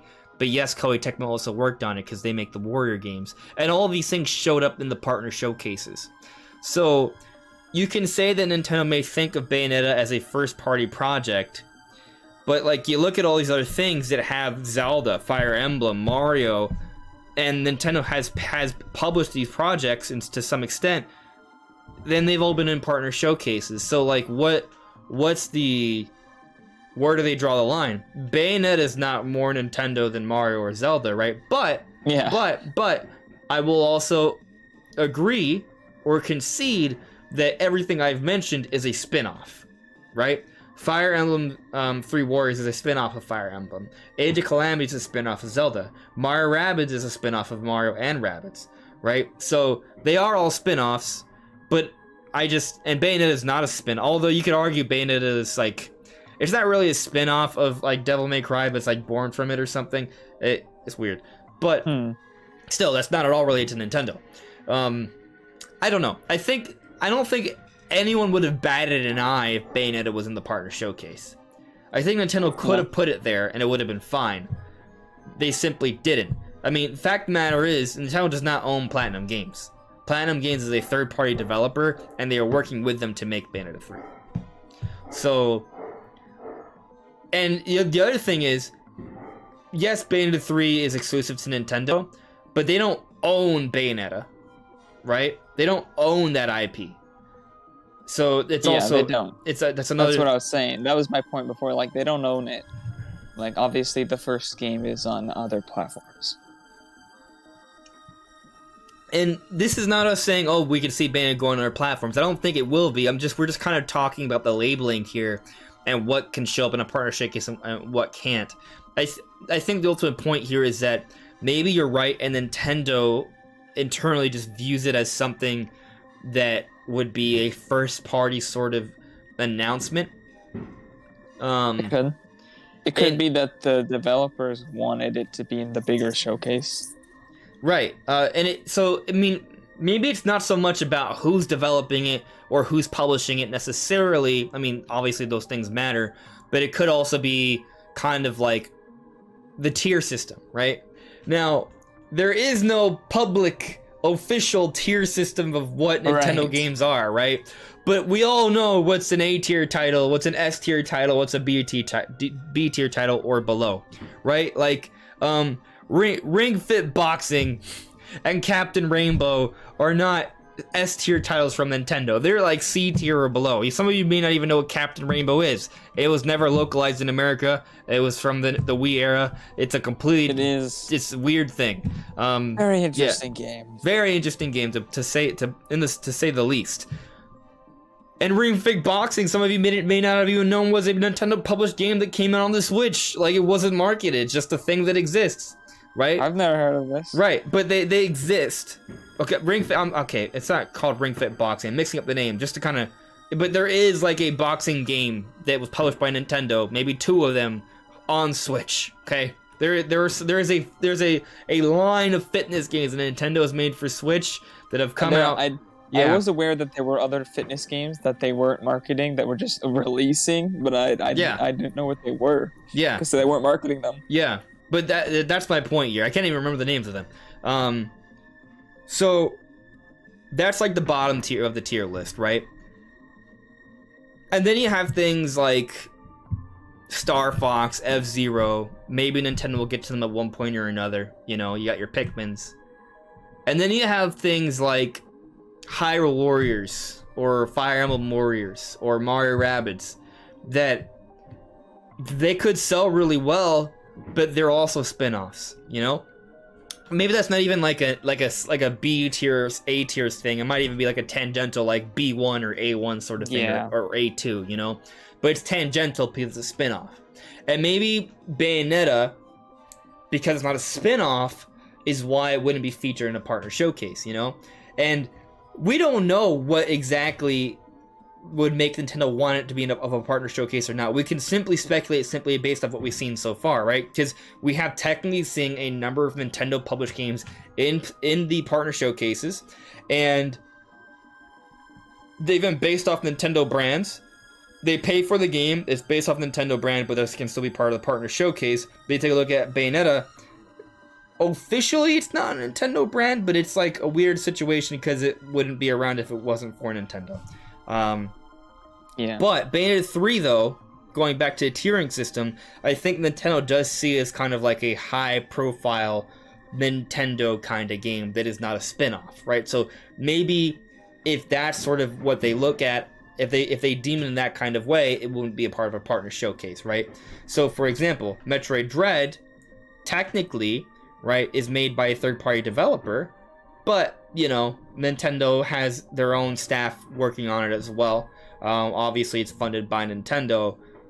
In theory, we could have seen that in a partner showcase because Mercury Steam's not owned by Nintendo, right? Yeah. But maybe we wouldn't see it there because it's a first party. Not only is it a first party offering, but it's not a spin-off. It's a mainline entry. So, you know, it's weird. And maybe that's what it is. Maybe that's why Bayonetta wouldn't be there. Yeah. But I also feel like Nintendo wouldn't have had a partner showcase if they didn't have a plan for their other offerings, right? Like, yeah. So, and I think that's the main point here. What's the best way Nintendo can advertise Bayonetta 3? Because let's say you guys are right, and Bayonetta 3, from the way Nintendo defines things, can't possibly be a part of a partner showcase, which I think is baloney. I think if Nintendo really wanted to, they could have put it in the partner showcase. No one would have batted an eye. But because they didn't, I think it implies a couple things. Either one, Bayonetta 3 is not coming out anytime soon. It's getting delayed, right? Or 2, they have a plan to showcase this game not too far off. That's not too far off from now, okay? Exactly. Now, the thing is, what is that plan? What makes sense? If it's just going to be a social media drop where they're going to put out a trailer for Bayonetta 3 with the release date this week or next week or something, I guess if that happened, would I be like, oh man, Bayonetta's doomed? No, but I also would have just wondered, why didn't they just do that, put that in the partner showcase? I don't know. It's Bayonetta 3 is more niche, right? It's not like, it doesn't have the Mario or Zelda branding attached to it where they can just drop a trailer and there you go, you know? They did that for Paper Mario the Origami King, but this is Mario, right? So, I don't know. I think it's a little different. I think Bayonetta is the kind of thing that deserves to have more eyes on it. Yeah, so, you can't just drop a trailer and have it get all the attention that it needs and deserves. Now, in fairness, you need to have it associated with something. I gotta concede something else, though, right? I'm biased here, right? Because I want there to be something else coming soon, and I feel like I could argue against myself here, and I could say that I simply think it wouldn't make sense to simply put out a social media drop for this, because I want a reason for there to be like a bigger presentation where Bayonetta 3 would be a part of. But I just want to see Zelda. I'm just gonna be honest. I just want to see Zelda. I don't care about anything else at this point. I just want to see Zelda. Show me Zelda. Show it me now. Yeah. That's my thoughts. Yeah, but I do want to see Bayonetta 3 though. Honestly, that game is. I've never played 1 or 2, but I've seen like people run through it. And mostly I'm just really interested because the game looks so impressive graphically, and I want to see more of it, to be honest, because I want to see how they're doing that, because it looked insane. But also I want to try to get into the series, because the first 2 games looked cool. So I'll probably pick up the 3rd game. Yeah, I have Bayonetta 1. I need to finish it. I haven't actually. I need to go back to Bayonetta 2 as well. But it is something that I hold as, like, I do value the property of Bayonetta. Like, I respect it and I want to get into it. I think once Bayonetta 3 comes around, it's going to be something that I'm going to definitely, like, seriously consider. Anyway, it's just strange though. Like, I think they would have announced it getting delayed if it was getting delayed by this point. So that's where I'm kind of confused. Like, you think even if it's delayed, they would have shown like something else of the game and then announced a delay in the partner showcase, unless they're going to do that at a different showcase soon. So let's try something here. What if there is another presentation that's coming this week, right? Maybe it's like 3 back-to-back weeks of presentations, and there is one more. Bless you. Thank you. If there is something, because, if they have something in this, like, first week of July, right, guess what? They could still have a September Direct, because there'll be a decent amount of timing between them, and then things will be spaced out well enough. Do you think... what would they sort of market this presentation as, right? Like, because it would obviously be first-party focused. Yeah. They'd market it as first-party focus, and I think they would market it with a heavy focus on the reveal of Breath of the Wild, which is kind of like, I feel like this, in my mind, there's 2 things that would make sense for them to do a partner showcase. It's either they didn't have anything to talk about, which doesn't make any sense, and they wanted to just talk about everything way later in September, or they did a partner showcase because they didn't want everything to be overshadowed by the fact that they're showing off Breath of the Wild 2. And they wanted that to be in its own thing, where there's a couple other first-party things as well, but mostly it's Breath of the Wild 2. That's my thinking. So that's what I'm hoping. But also, I just want to see Zelda, as I said. Huge amount of bias, massive mountains of bias. Yeah, there's mountains of bias here. Like, we have so much mountains of bias, it could be its own open world. We could call it Legend of Bias World. Man, it'd be fun though if we had like way more time. Like if we were just like full-time like content creators / game designers, like we could like make a joke where we're like, oh, okay, Legend of Bias World, and then like next week we just like, hey, so we created like this like really quick like game called Legend of Bias World. I don't know, I feel like it could come up with some pretty funny concepts, but anyway, yeah, it's copyright pending, guys, don't steal our idea.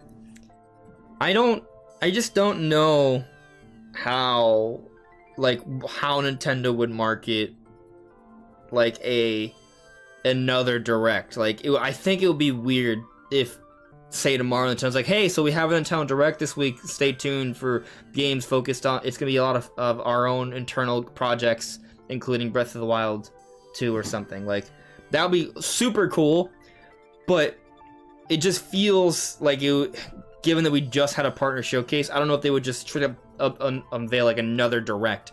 But what I want to take a look at real quick is the history of partner showcases, because I know in 2020 there were actually several partner showcases, and they weren't divided by 3 months. There was like one every like 3 weeks or 4 weeks or something. Yeah, that was one every couple of weeks. I think there was like 2 in the same month in September, wasn't there? I think you may be right. So there's like one towards the end of August, and then like 2 in September, and then one final one in October or something. There might have been 2 in October. Are the partner showcases in the Nintendo Direct archive? I feel like they're not. That's a good question. That I feel like they should be, but well, the thing is, I don't know. Okay, it is the latest one. Go to their channel. Go to their YouTube channel and look at partner showcase. All right, I'm gonna screen share real quick on YouTube, so just so people can see what I'm talking about here. Okay. I'll use my imagination. Yeah, you'll be fine. It's nothing fine. obscene. So looking at this, right? This is a Direct archive here. The most recent one was right here. Okay. When you look at the history of the partner showcases, they had. Let's go over this, right? They skipped June. They had a July partner showcase. They had the Mario Anniversary Direct, which was in September, and then they had a September partner showcase, which was also in September, and then they had another partner showcase in October. So, they only had 3? Apparently, yeah. I thought there were like 5. No, at least not according to there this. were at least 4. Well, I mean, there was also treehouse segments and stuff like that, right? Okay. Yeah. But, just looking at this, though, there is some precedent to think maybe they could have 2 Directs in back-to-back months, They had the partner showcase, and then they had the Mario Direct, like, not that close. Yeah, like a week apart from each other or something. No, they've had the... But they've also had the Xenoblade 3 Direct, and then the partner showcase very close. So. Right. Yeah, so it's... I don't know. It's definitely... I think it's... For the sake of our own sanity, I think it would be safer to just kind of, like, not expect any more substantial news soon. Yeah. I think that's the healthier side, because if you do, you may be disappointed. But I also think that the majority of things that we've discussed tonight need to be addressed by September still. I stand by that. I mean, heck, I think the Mario Kart DLC absolutely needs to be announced at the very... I mean, I think we're already overdue. To be frank with you, right? But, I mean, it's going to be announced sometime this month. I will be shocked beyond shocked if we do not get an announcement of Wave 2 of the DLC by the end of July. I'm just putting that out there. And then the Zelda stuff, it's possible we don't even get the Zelda stuff. So, okay. Advance Wars. It's possible Advance Wars is delayed to at the end of time. So we just never see it this year, right? Which would be really unfortunate, I think. But, maybe Nintendo will just think of a time to sort of reinsert it and it'll just kind of, how it'll be well timed so it can be successful. The Metroid Prime remake, honestly, if it doesn't come out this year, that would be perplexing, right? But it wouldn't be the first time something perplexing has happened, right? Like we go back to when all the insiders and what was it? Video Games Chronicle. No, not even Video Games Chronicle. There was like an even bigger site, Bloomberg. There was Bloomberg that was so adamant about Switch Pro, and it didn't materialize, right? So like there have been. It's crazy because they got everything about. It was them and I think Eurogamer as well. Somebody else who had gotten like everything about the original Switch correct. It was crazy. Yeah. So I mean, the Metroid Prime thing, it could be delayed, right? Maybe it is coming, but it's not coming this year, and that's something else to consider. So maybe Metroid Prime's getting delayed. Maybe Advance Wars will stay delayed. Maybe the Zelda things aren't happening. Maybe Bayonetta 3 is getting delayed, right? Maybe all those things are getting delayed, which is all super disappointing. Really hope not. We already got Zelda delayed. Right? No, it's just everything's getting delayed. All of this is possible, right? Everything from like all the companies. It seems unlikely that all of that would be delayed, but maybe it is, right? And which is why things are the way they are right now. And then with the Mario Kart DLC, they just have to do a social media drop. And then for Zelda, well, maybe they do just talk about it in September. And there you go. That would shock me if they talked about it in September. Well, when else are you going to talk about it? Well, I think in the General Direct, I don't think they'll talk about it in September. So you think we get a Zelda Direct? Yeah, I do. I do think a special Breath of the Wild 2 presentation. Yeah, I think if they don't talk about it this month, then like a big first-party focus Direct, then I think it will get its own thing. Okay. You know what'd be cool? If Nintendo announces like a Breath of the Wild 2 Direct this week. I'd be through the moon. I'd be jumping up and down. What would be crazy though is if they do a Breath of the Wild 2 Direct this week, right? This is just us having fun, by the way. Seems unlikely. But if they were to do that though, it would be amazing. But it still wouldn't answer the questions of Bayonetta, of Metroid, of Advance Wars. I just wouldn't care anymore. Other thing, be drunk on we need to get like. I feel like there's got to be a few Treehouse segments at some point this year as well on some of these games that are coming out. Like Pokemon Scarlet and Violet, I think there needs to be some sort of demonstration of the gameplay of that game. Like if nothing else, the one game that I think needs to have a Treehouse like segment at some point this year is Pokemon Scarlet and Violet. I mean, you can maybe argue against that because did we ever get one for Legends Arceus? We just had a gameplay overview trailer. Yeah, I think they could just do like a big.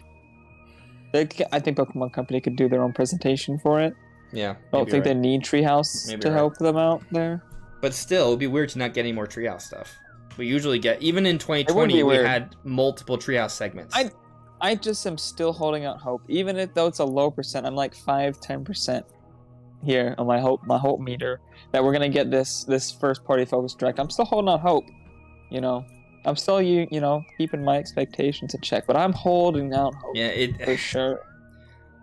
Still that part of my brain. There is that part of me too, but I also feel the stronger urge to quell that because I think we're setting ourselves up for disappointment if we, I don't there's disagree with you.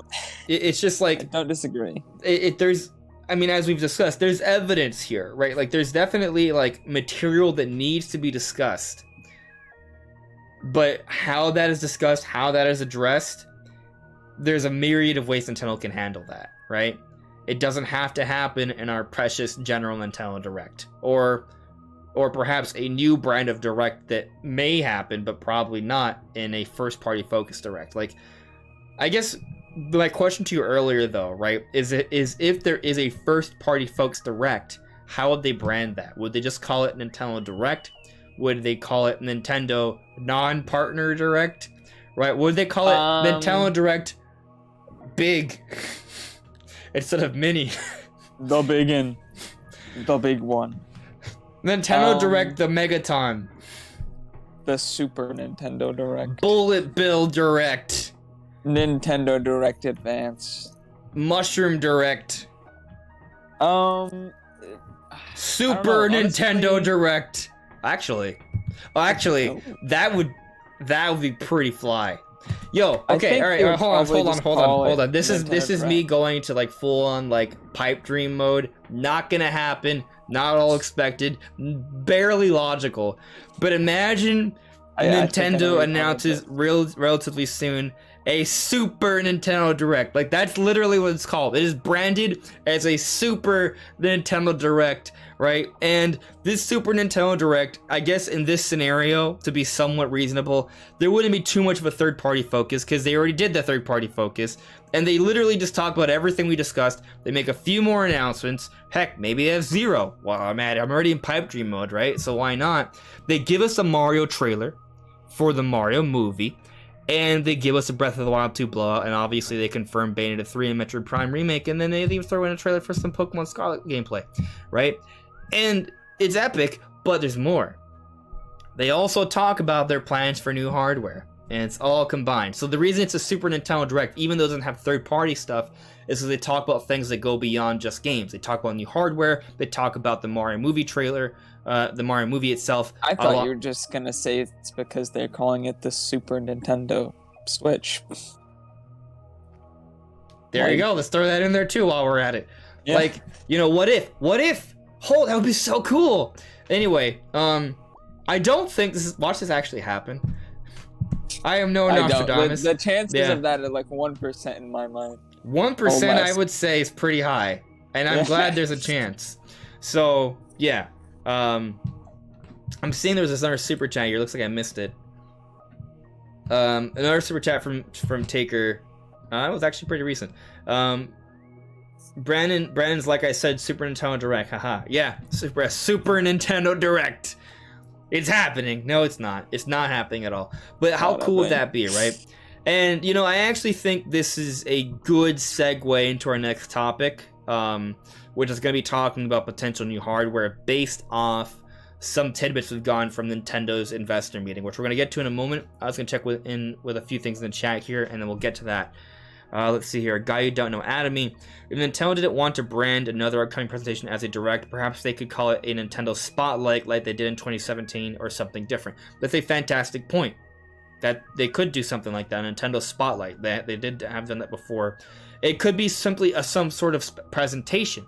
Like, if there is new hardware around the corner. He's got an idea. The light bulb has No. This can't be.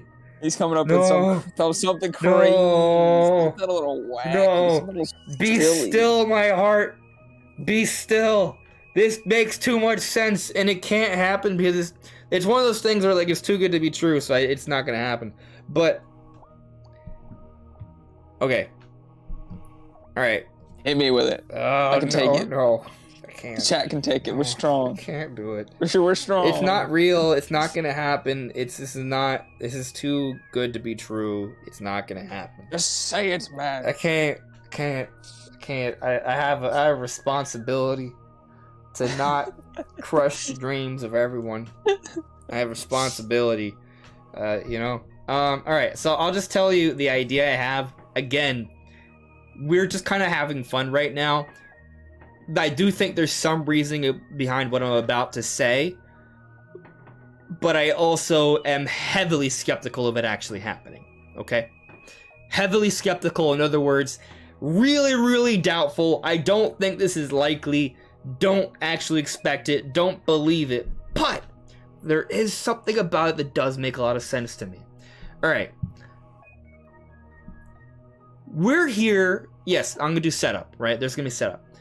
We're here scratching our heads, trying to wonder why Nintendo didn't just give us a traditional Direct. Because here we are. We got the partner showcase. We got the Xenoblade Chronicles 3 Direct. But there's still so many questions to be answered. And Nintendo's kind of in a weird position in terms of how they finish off the messaging for their other products, assuming they're not all just delayed, right? Why would they do that? It's strange. Maybe Nintendo's experimented with how they're presenting their information. Maybe the things have been delayed. Or maybe there is another presentation that is planned that's going to contain a number of these things. Okay? What if these things that we're talking about kind of being missing right now, it's because they're going to be presented in a way that's different from what everything else is being presented as. In other words, I'm talking about these games that haven't been shown off recently are going to be re-represented again in 4K because maybe Nintendo has a new system ready that'll be 4K capable. And it is going to come out before the end of the year. Like, this would be... Before the end of the year? Right. Yeah. This is where it doesn't make any... It doesn't seem to make any sense, right? Oh boy. But hear me out. I know it doesn't seem to make sense, but hear me out, okay? One, let's go back to an early year investors meeting. Shuntaro Furukawa, the president of Nintendo, was questioned on new hardware to come this year. And he did not reply to that. He intentionally did not respond to the question. That's exactly what I was referring to earlier in the podcast. Now, we've addressed this multiple times, but if you have not heard this before, I'll just explain it again, because I feel like I kind of have to do that. When you're talking to a large group of people, it's kind of what you have to do. In the past, in previous investor meetings, when there hasn't been new hardware coming, Nintendo tells us, hey, nothing's coming this year, okay? You go back to the beginning of 2020. They went out immediately and said, hey, no hardware plans this year. People still speculated on it, there were still rumors on it, but because Nintendo said it early on, I didn't think it was happening. Not in 2020, and it didn't happen, right? But then in 2021, they were questioned on new hardware, and they said we're always working on different things, right? Something to that effect. I'm paraphrasing, obviously, here. And what happened? We got Switch OLED, okay? This year, they did not confirm or deny new hardware. And based off the pattern, that would suggest that, okay, there might be something coming out this year. Now, maybe that's extended to the fiscal year, or maybe it might, but because of supply shortages and things of that nature, those plans can be moved up to next year, right? But now let's get on to the news that came out recently from the most recent financial meeting, right? That sort of supports this argument of maybe new hardware. So let's see, I got a chart here. All right, here we go. I'm sure some people have already talked about this before, but I'm going to talk about it here. And it does definitely strengthen the argument of what I'm making. Again, I don't believe this. What I'm about to show you is factual information, but the idea of there being a presentation of a 4K Switch that is going to highlight certain games really soon, that's where I'm like, okay, probably not, but damn, would it be cool. Yeah. Anyway, so let me show you what I'm talking about here. So, Brandon, I don't know if you've seen this before. I'm sure you've at least heard of it. But basically, in Nintendo's numbers, there's something very peculiar going on here, okay? So if you look carefully here at this little graph, or this table, you'll see sort of the different fiscal years, okay? Keep in mind the fiscal years end in March, which is why you see the 3. In 2018, raw materials and supplies was just around 10,000. In 2020, was around 12,000. In 2021, they're around 9,000. Okay? In 2019, though, right, like before the Switch Lite came out, 32,000, right? But not only did the Switch Lite come out later that year, right? But also there was another revision of the Switch that came out that year as well that had a better battery life. Yes. They changed the internals. They were using, a more updated SoC, Brandon? Yeah, based off of the Tegra X2's architecture instead of the original Tegra, but pared down to operate the same power level. So basically that year they phased out the original Switch. They had another Switch that was basically like the same kind of Switch, but with better internals so it could have better battery life, and the Switch Lite. So they had 2 Switch revisions last year, and these were the raw materials and supplies in millions of yen right before those new revisions came out, okay? Then you got this year in 12,000, these years where there wasn't new hardware necessarily, although OLED did come out, at the end of 2021, and you see these numbers here are actually lower than previous years. And there was a lot of stock shortages initially for the OLED, so it kind of makes sense. But now take a look at this number here. This number here is 66.5 thousand, but in millions of yen. I don't even know how to say that number. Like, it's billion? What is that? What is 66 thousandths of a million is like what? 66 bill? I don't know. It's my math is 66,000 million. Yeah, that'd be 66 billion. Yeah. Yeah, it's not wrong. Okay. Yeah, that's right. All right, so 66 billion, right? Again, that's more than double of what there was in the fiscal year ending 2019, where a few months later we saw 2 Switch revisions. So clearly, in terms of Nintendo having raw materials and supplies, there is something going on here that is far out of the ordinary. Literally, this is the largest number on this chart by a long shot. There's no other number here that even comes close. The closest is this, and it's still less than half. And that's a year where we had 2 Switch revisions. So this perhaps could be suggestive that there is something happening later this year. This came from the most recent Nintendo financial report. And so that's where I'm kind of like thinking, okay, you have the situation where we know it was leaked, and then NVIDIA's been working on a new sort of SoC that's far more powerful of some sort of Switch variant, right? Yet you've had these rumors from industry insiders that have been pretty correct about a lot of things, just not the Switch Pro situation, right? So I would say the implication simply meaning they just got the timing off, okay? And considering COVID and supply shortages, maybe that kind of is a reason why that's been the case. We have seen stock shortages are getting better. We've seen graphics cards are now appearing on shelves. I know Steam Deck also confirmed they got a bunch of materials, so their stock is increasing a ton. So we're seeing stock rise. So it might be that Nintendo is seeing that, and they're like, oh, let's buy the stock and let's prepare to launch this system. That we got planned here, because it's ready. The world is ready for it. Well, or at least it will be soon. So what if there is another presentation? Maybe it's not even called a direct. Maybe it is a spotlight, or maybe it's a presentation of this new hardware, and it's going to showcase Switch games in 4K. So what if Nintendo is going to present a Twilight Princess or Wind Waker, and they're improved to 4K, right? It wouldn't be anything dramatic for those games, but they would look nice and sharp on a 4K television, right? Metroid Prime Remake. Also, not something ridiculous, but, they may tout, hey, look, here's a Metroid game in 4K 60 FPS, right? Now, granted, it's a remake of a game that came out in 2002, so it wouldn't be, mind-blowing. But, for us who just want to see Metroid Prime sort of modernized, it's going to be pretty cool. You're going from games that maybe are 720p and 1080p without any kind of anti-aliasing or any image treatment to make it look better, all the way up to 4K with better image treatment than the most powerful systems have. I think you're going to notice a difference. So they showed off. Now, again, these are just repurposed games, but they're going to look nicer. Maybe this is when they decide to reintroduce Breath of the Wild 2 to the world. They give us a bit of a trailer on that, and they show off some gameplay there. They talk about this new hardware. Maybe they also show off Bayonetta 3. Bayonetta 3 is meant to be like a hardware-pushing game, and that's also showcased in that way. And that also answers to the reason why we haven't seen it showcased yet.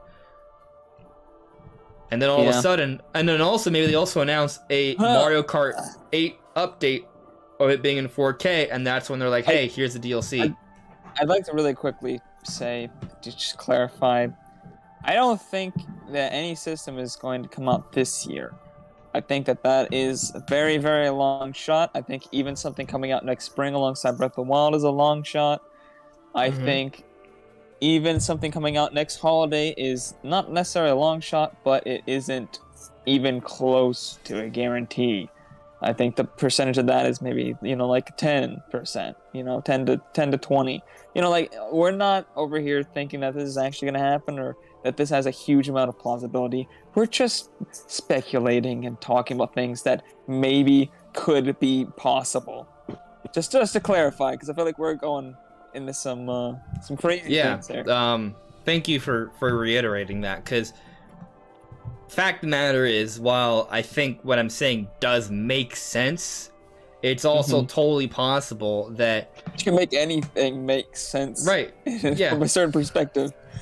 From a certain perspective, a lot can make sense. Like, we go back to those numbers.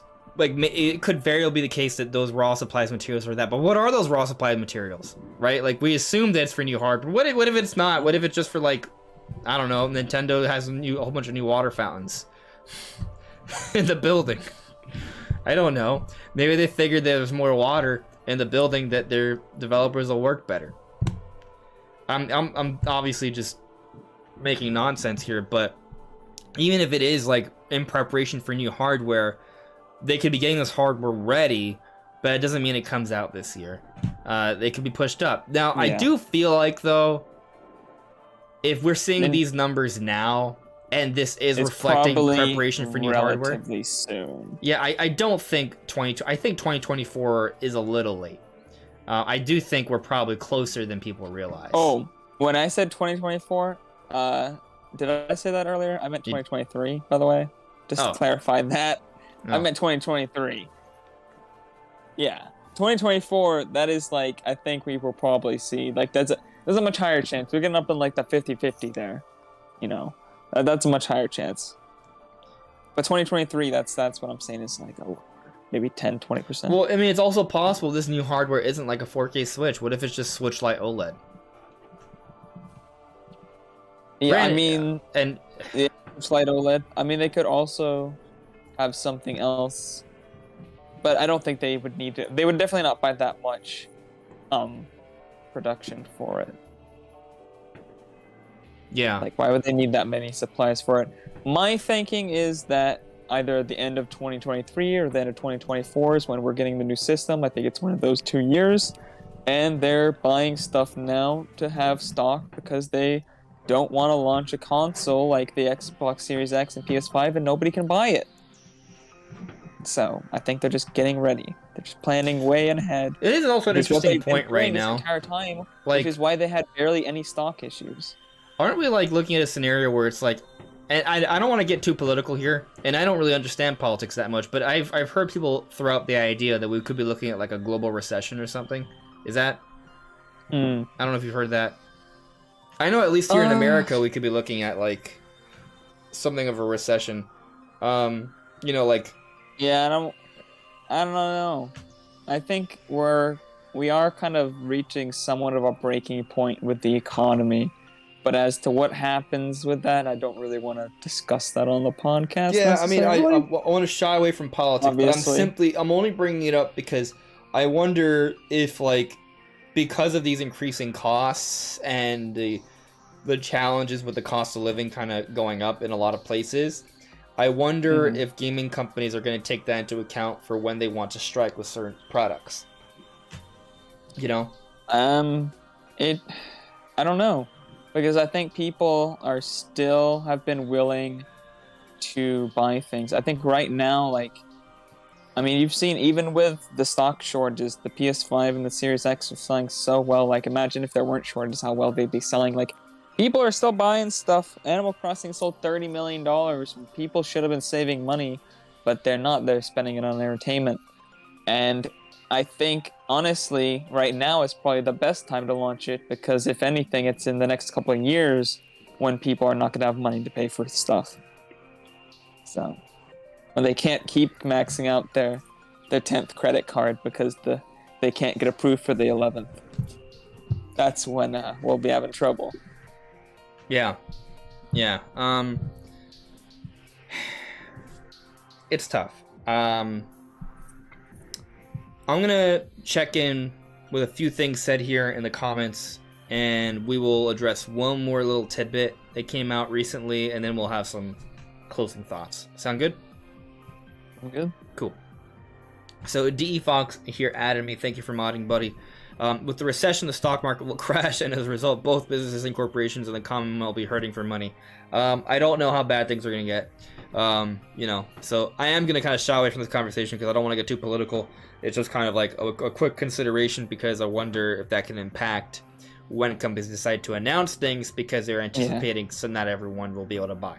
I don't know. Johnny Hernandez, NVIDIA leaks have NVN2, which seems to be the graphics API for the Switch Pro, based on Ampere with ray tracing support and DLSS 2.2. Yeah, I don't know. I do see Locke said Prime Remake will be a great showcase for a hardware boost like Dread with the OLED. And, you know, like, I like the idea I presented, even if, you know, there's certainly reasons to think that it won't happen because there still is a supply shortage, right? It's not easy to get hardware out right now. We just got OLED in a higher priced model, and typically when Nintendo does introduce new hardware, they usually want to have like Breath of the Wild 2 to be a launch game for that, not like Wind Waker HD. Right, or a Metro Prime Remake would actually be maybe a decent fit, but it's hard to say. And they did use Metroid Dread to push OLED, the OLED, right? And Locke, you did mention that there. So you know, maybe what I'm suggesting isn't really that crazy. Like, there's two sides to the argument, right? If Nintendo can get the system ready, is it too early to release a 4K capable Switch with OLED having just come out last year? It would be... I think people who bought the OLED would be upset. I definitely would be upset if I had bought an OLED. Then again, I could just trade it in and maybe get a better trade-in value. But, like, because everybody thought that the Switch OLED was going to be the Switch Pro, and then the Switch OLED comes out and it's not the Switch Pro. If those people are now buying the Switch OLED and then you tell them a year later that, oh wait, there actually is a Switch Pro, I would be upset. I feel like it's a little bit too soon. And that is like a good argument as to why it doesn't seem like it would happen. But if Nintendo did have a presentation not too long from now where they showcase some games running at a higher resolution, and we got more information on those games, that would kind of sort of answer some of the questions we have currently, right? But again, you know, they can still talk about new hardware next year, right? It comes out next year, and everything we're talking about that we need information on is still addressed in a different way. So, you know, we would love it if, like, everything was sort of all answered all together and we could put a nice neat little bow on it, but the likelihood is, the more likely scenario here is that everything we're talking about probably will be addressed at a different time. Like, I don't know if it's all gonna be addressed at the same time. I would love it if Nintendo announces a presentation soon where we get all these questions answered, but I mean, we're in a situation where it's sort of uncharted territory. We don't really know what Nintendo's gonna do. Yeah, without E3, they are just going to the beat of their own drum, and, you know, sometimes you don't like the beat, but that's just life. Yeah, I think the good news, though, is that last time we had the partner showcases back in 2020, we didn't know about what was going to happen later on in the year, right? We at least know about some good stuff coming. We're gonna get Xenoblade Chronicles 3 at the end of this month. We're getting Splatoon 3 in September. We got Mario Rabbids in October. We got Pokemon Scarlet and Violet in November. And there are some solid third-party offerings that are coming as well. So, it isn't bad. There's just simply a few other things that we're kind of curious on that we don't have information on yet. So, you know, I think the one thing that's really kind of grabbing at me is just that Mario Kart DLC, though. Like, why has that not been sort of an, like, why? Why? Just odd. Like, I thought they'd be releasing way closer together. All right, let me look at my calendar here. Okay, so 6 waves. it was all announced in February. First wave came out in March. Okay? Let's assume that... So, alright, so the February Direct, right? So typically we have like 3 major presentations per year, right? Typically. And we got the February Direct. It was announced, the first wave of DLC, and it came out the next month in March. Okay? So, my anticipation was that we would get a Summer Direct in June. It would be announced, and it would come out in July. So, we're now entering July. Maybe they simply shadow drop it, right? Or they announce a trailer. Hey, it's available now. Mario Kart Wave 2 DLC. So, you know, we have the whole month for that to happen. It could happen within the next couple weeks, and then things would be fine. But then the idea would be, then we get the next DLC maybe announced in September, and it comes out in October, and then we kind of follow that same trend next year. Wave 4 is announced in February, comes out March. Wave 5 is announced in June. Presumably there's a Summer Direct then, and because hopefully things will be back to normal. And, you know... E3 is supposed to come back next year. Maybe. But it was also supposed to be here this year, so... Yeah. So, you know, I think... the DLC is going to come out this month. Like that's what I believe. If it doesn't come out this month, I'm going to be so confused. Yeah. It would be very odd. Yeah, I don't know. She's probably looking at the fireworks or something. Probably, yeah. There's a lot going on near me, too. Yeah. I was just looking for Ruby, and I'm pretty sure she's probably behind that curtain looking at fireworks. So... Charles Riddell saying Ruby was playing with Samus in the background a bit before. Cool. She's like, who is this? Who is this creature?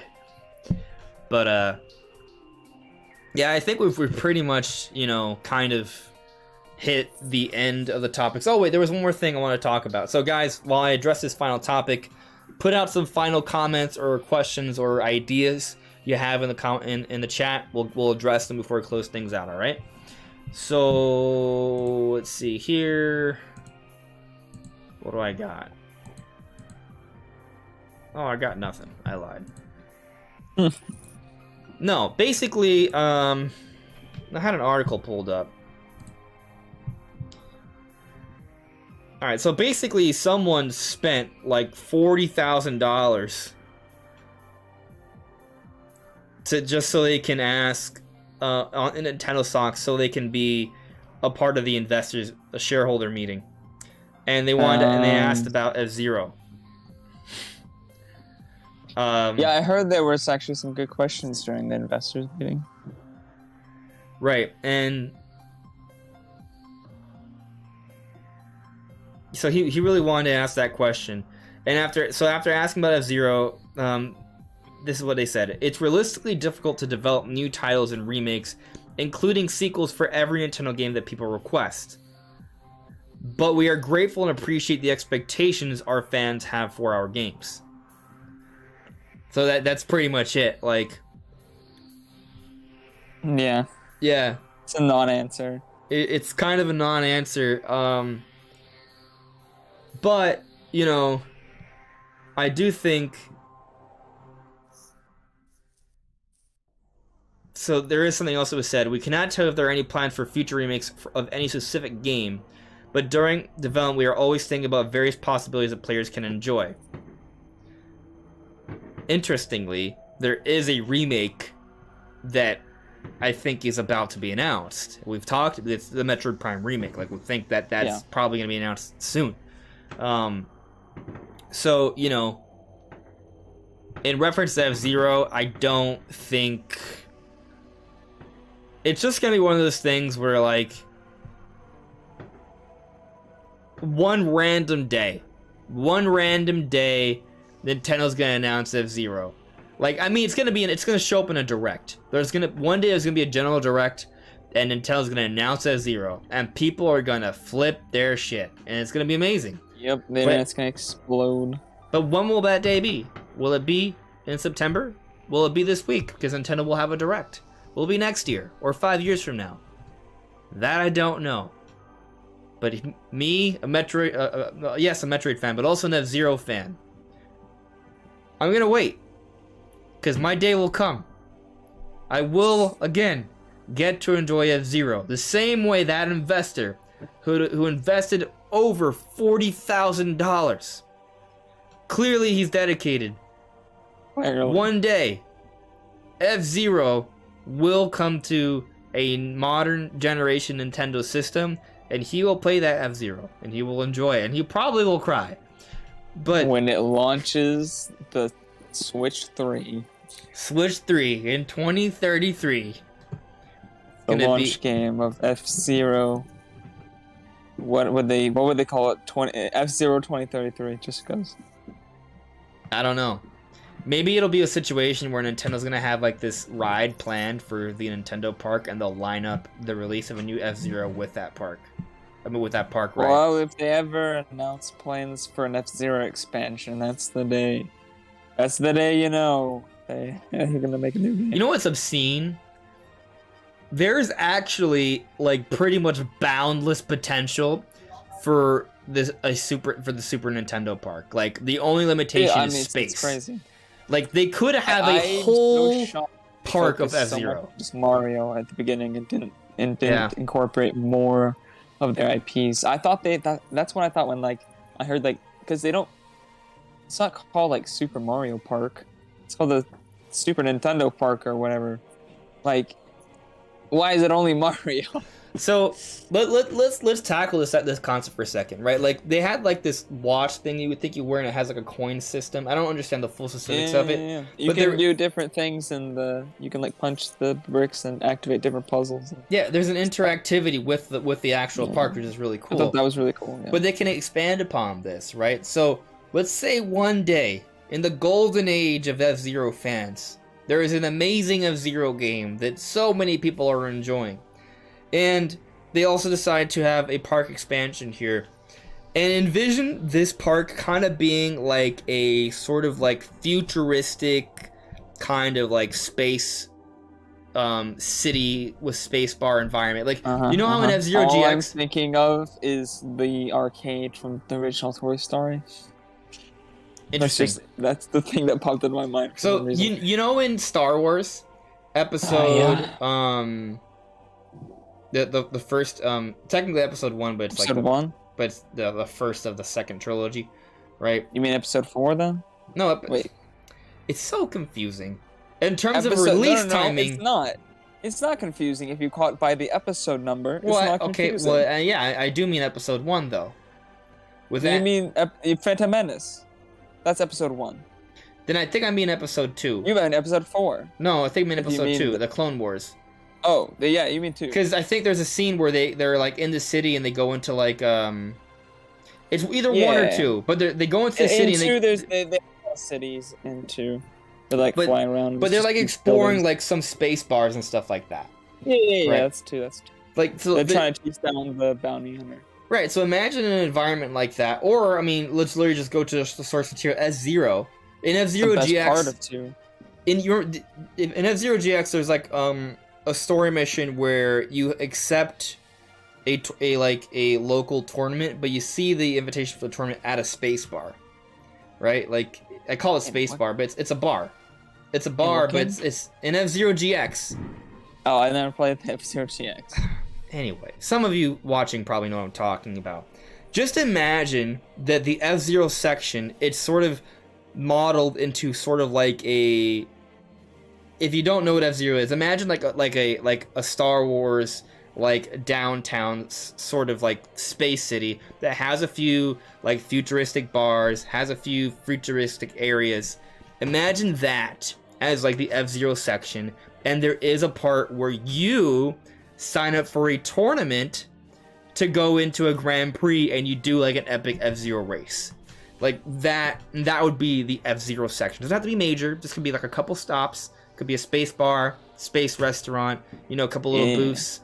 Maybe they have like an actual arcade section to play actual F-Zero games, but it's actually an F-Zero ride where you sign up for a Grand Prix as if you're Captain Falcon with your your F-Zero currency, because whenever you go to different parks, that little watch, the currency will change based off which area you're in. And you use your F-Zero currency, and you can wager a certain amount to go into the park, and your success in that ride will sort of double back into the money you have for your currency. which will change depending on which park you're in, and you can use that for whatever it is you do in the park.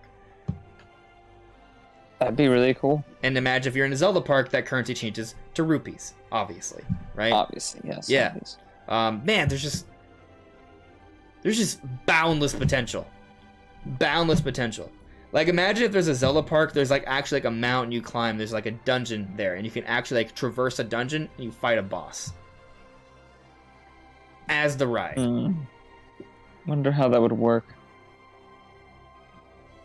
Okay, well, here's an example. All right, so in Wind Waker, when you're fighting I forget the name of it. It's the second boss, the Fire Scorpion. I forgot the name of it. Talking about. I knew which one you're talking about as soon as you said Wind Waker for some reason. But first boss imagine like the boss, like you're like on rails and you're like shooting the grapple hook at it. And there'll come a point where the ride will like sort of like center around when the enemy's down, and you're like right in front of the boss, and you can like help to slash the eye. Like, how cool! Yeah. Like, this giant. Like, imagine, like, how cool that would be to be like upfront and personal with something like that. It'd be epic. It'd be cool if you had like a bow, and I wonder how they would do that though. Like, okay, obviously it'd be digital. Have you ever done an escape room before? No, but I've seen people do them. So imagine a Zelda dungeon as like a team-based escape room. Oh yeah. And at the end, so cool, it's a ride where there's interactivity where you fight the boss, rotating around, damaging. At the end, there's a slashing to finish it off right there, up front and personal. Obviously, there'd be some like sort of like AR sort of thing going on, like augmented reality. Yeah. I think maybe the best example I can think of, if you ever been to Universal, have you been to Universal Studios before? Okay. No, I really want to go. I want to go, especially because when you visit me here in Florida, we can go. Yeah, we'll go. There's a Spider-Man ride that's like augmented reality, right? You ride around, you get attacked by different enemies, but it's up close and personal, right? So imagine like your actual like little like cart. There's some like interactivity you can do, like so There's some cool things you can do. There's a cool idea. I really like the escape room idea because Zelda's all about puzzles, and I was like, how could they incorporate puzzles and dungeons into it? An escape room is perfect. Like, that'd be amazing. It'd be so cool. And obviously you have a section where you ride a horse. Oh, that'd be nice. It'd be nice, right? They could just have like a petting zoo area where there's like ponies for the kids, and there's like bigger horses too. You also could have a part where there's a ride of a divine beast. Not a divine beast. Oh, maybe a divine beast, but also maybe like you ride on one of the dragons. And it's just like a dragon it's just would like be cool. It's maybe like something like kind of like a Space Mountain thing. Like but not Space Mountain stuff where it's super fast, but it's actually like very airy. So they have like a lot of like man-made like wind and gusts, and there's steam that sort of emulates clouds. But this will be an enclosed space, and they'll be using like footage. Like, you want an indoor ride? Yeah. Well, the idea is the indoor ride will simulate you flying through the entire sky of Breath of the Wild on one of the divine dragons. I don't know. I've always just any indoor ride I've ever been on has just been worse than any of the outdoor rides I've ever been on. But I don't know. Maybe they can do one that's better. Have you been to Space Mountain? No. Yeah, you gotta go to Space Mountain. I've only been to Six Flags. That's the extent. Also, where I've been. If you've been to Disney World, the Animal Kingdom Mount Everest ride, if I remember correctly, is mostly inside as well. Super cool ride. Man, there are some rides that are amazing that are inside. There's a ride in Universal that's about E.T., and you just explore like the environment of E.T., and there's like parts where you're like going up and down, and it's... No, man. I just have been you gotta keep in mind, like a traditional roller coaster, wouldn't work. Heck, in Universal, there is a Harry Potter ride that's all internal as well. It's based off, is it Diagon Alley with the giant dragon, or the bank? Diagon Alley, yeah. There's a bank. Is it called Gringotts? Yeah. Gringotts, yeah. Yeah, so they explore there on the rail. Like there's literally already rails within the movie, right? So you ride that on rails throughout the Grimgrot's like dungeon area, right, where there's all these different like cells, and eventually the dragon's brought. Like it's an epic set piece. Like when you're walking in, you go down like, on the bank is super realistic. Like the technology used for the actual goblins they look real. Like they look like living beings. I've seen like the robots they use at Disney and stuff, like especially the new ones that they got for like Spider-Man. They can do all kinds of like stunts and shit. It's insane. Like they can do like actual like Spider-Man stunts and like swing around, and it's crazy. Yeah. And then some of them have like facial animations, it's like really good. So some of them are better like acrobatics, and some of them better just like looking really convincing. It's crazy. Yeah. Yeah, honestly, there's so much boundless potential for what they could do for a Nintendo park. And I'd love to be like the creative lead for this, because I feel like I have the ideas and I just need like engineers to help like work. I would just need to work with some engineers to like make it a reality, like what's actually like feasible. Man, so if Nintendo, if you need a guy, I'm your guy. But only if it's remote though. Nintendo hire. Although I wouldn't mind living in Orlando. You gotta pay me a lot. Anyway. Yeah, there's so much potential for a Nintendo park. Honestly, I kind of want to go to Universal soon. Need to plan a trip. Yeah. Let's see here. D. Fox is saying, I still think a general direct is possible in early July. Well, this is early July. We'll see what happens.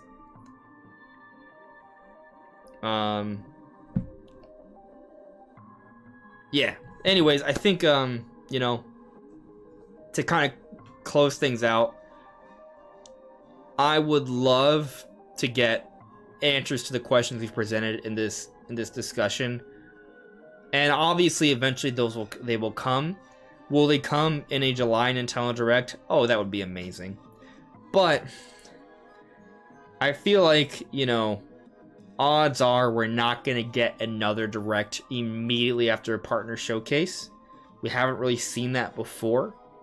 This is a weird scenario here, but maybe we do just get a presentation later on this month, and that wouldn't be too far off from what we've seen, at least compared to the year of 2020. So, Charles Shadell added us and said, thank you both for this great Direct. You're welcome. This is it. The Nintendo Indirect. You've been waiting for. Yeah. Anyways, guys. Little do you know, we have inside information. Everything we've speculated on is actually happening. We shall see. We're joking. Yeah, we're joking. Anyways, thank you so much for watching, everyone. If you could leave a like, subscribe if you haven't done so already, we appreciate it. Stay tuned. Content is coming. Have a great day. Happy holidays or whatever's going on. We'll be back soon. Take care. Bye, guys.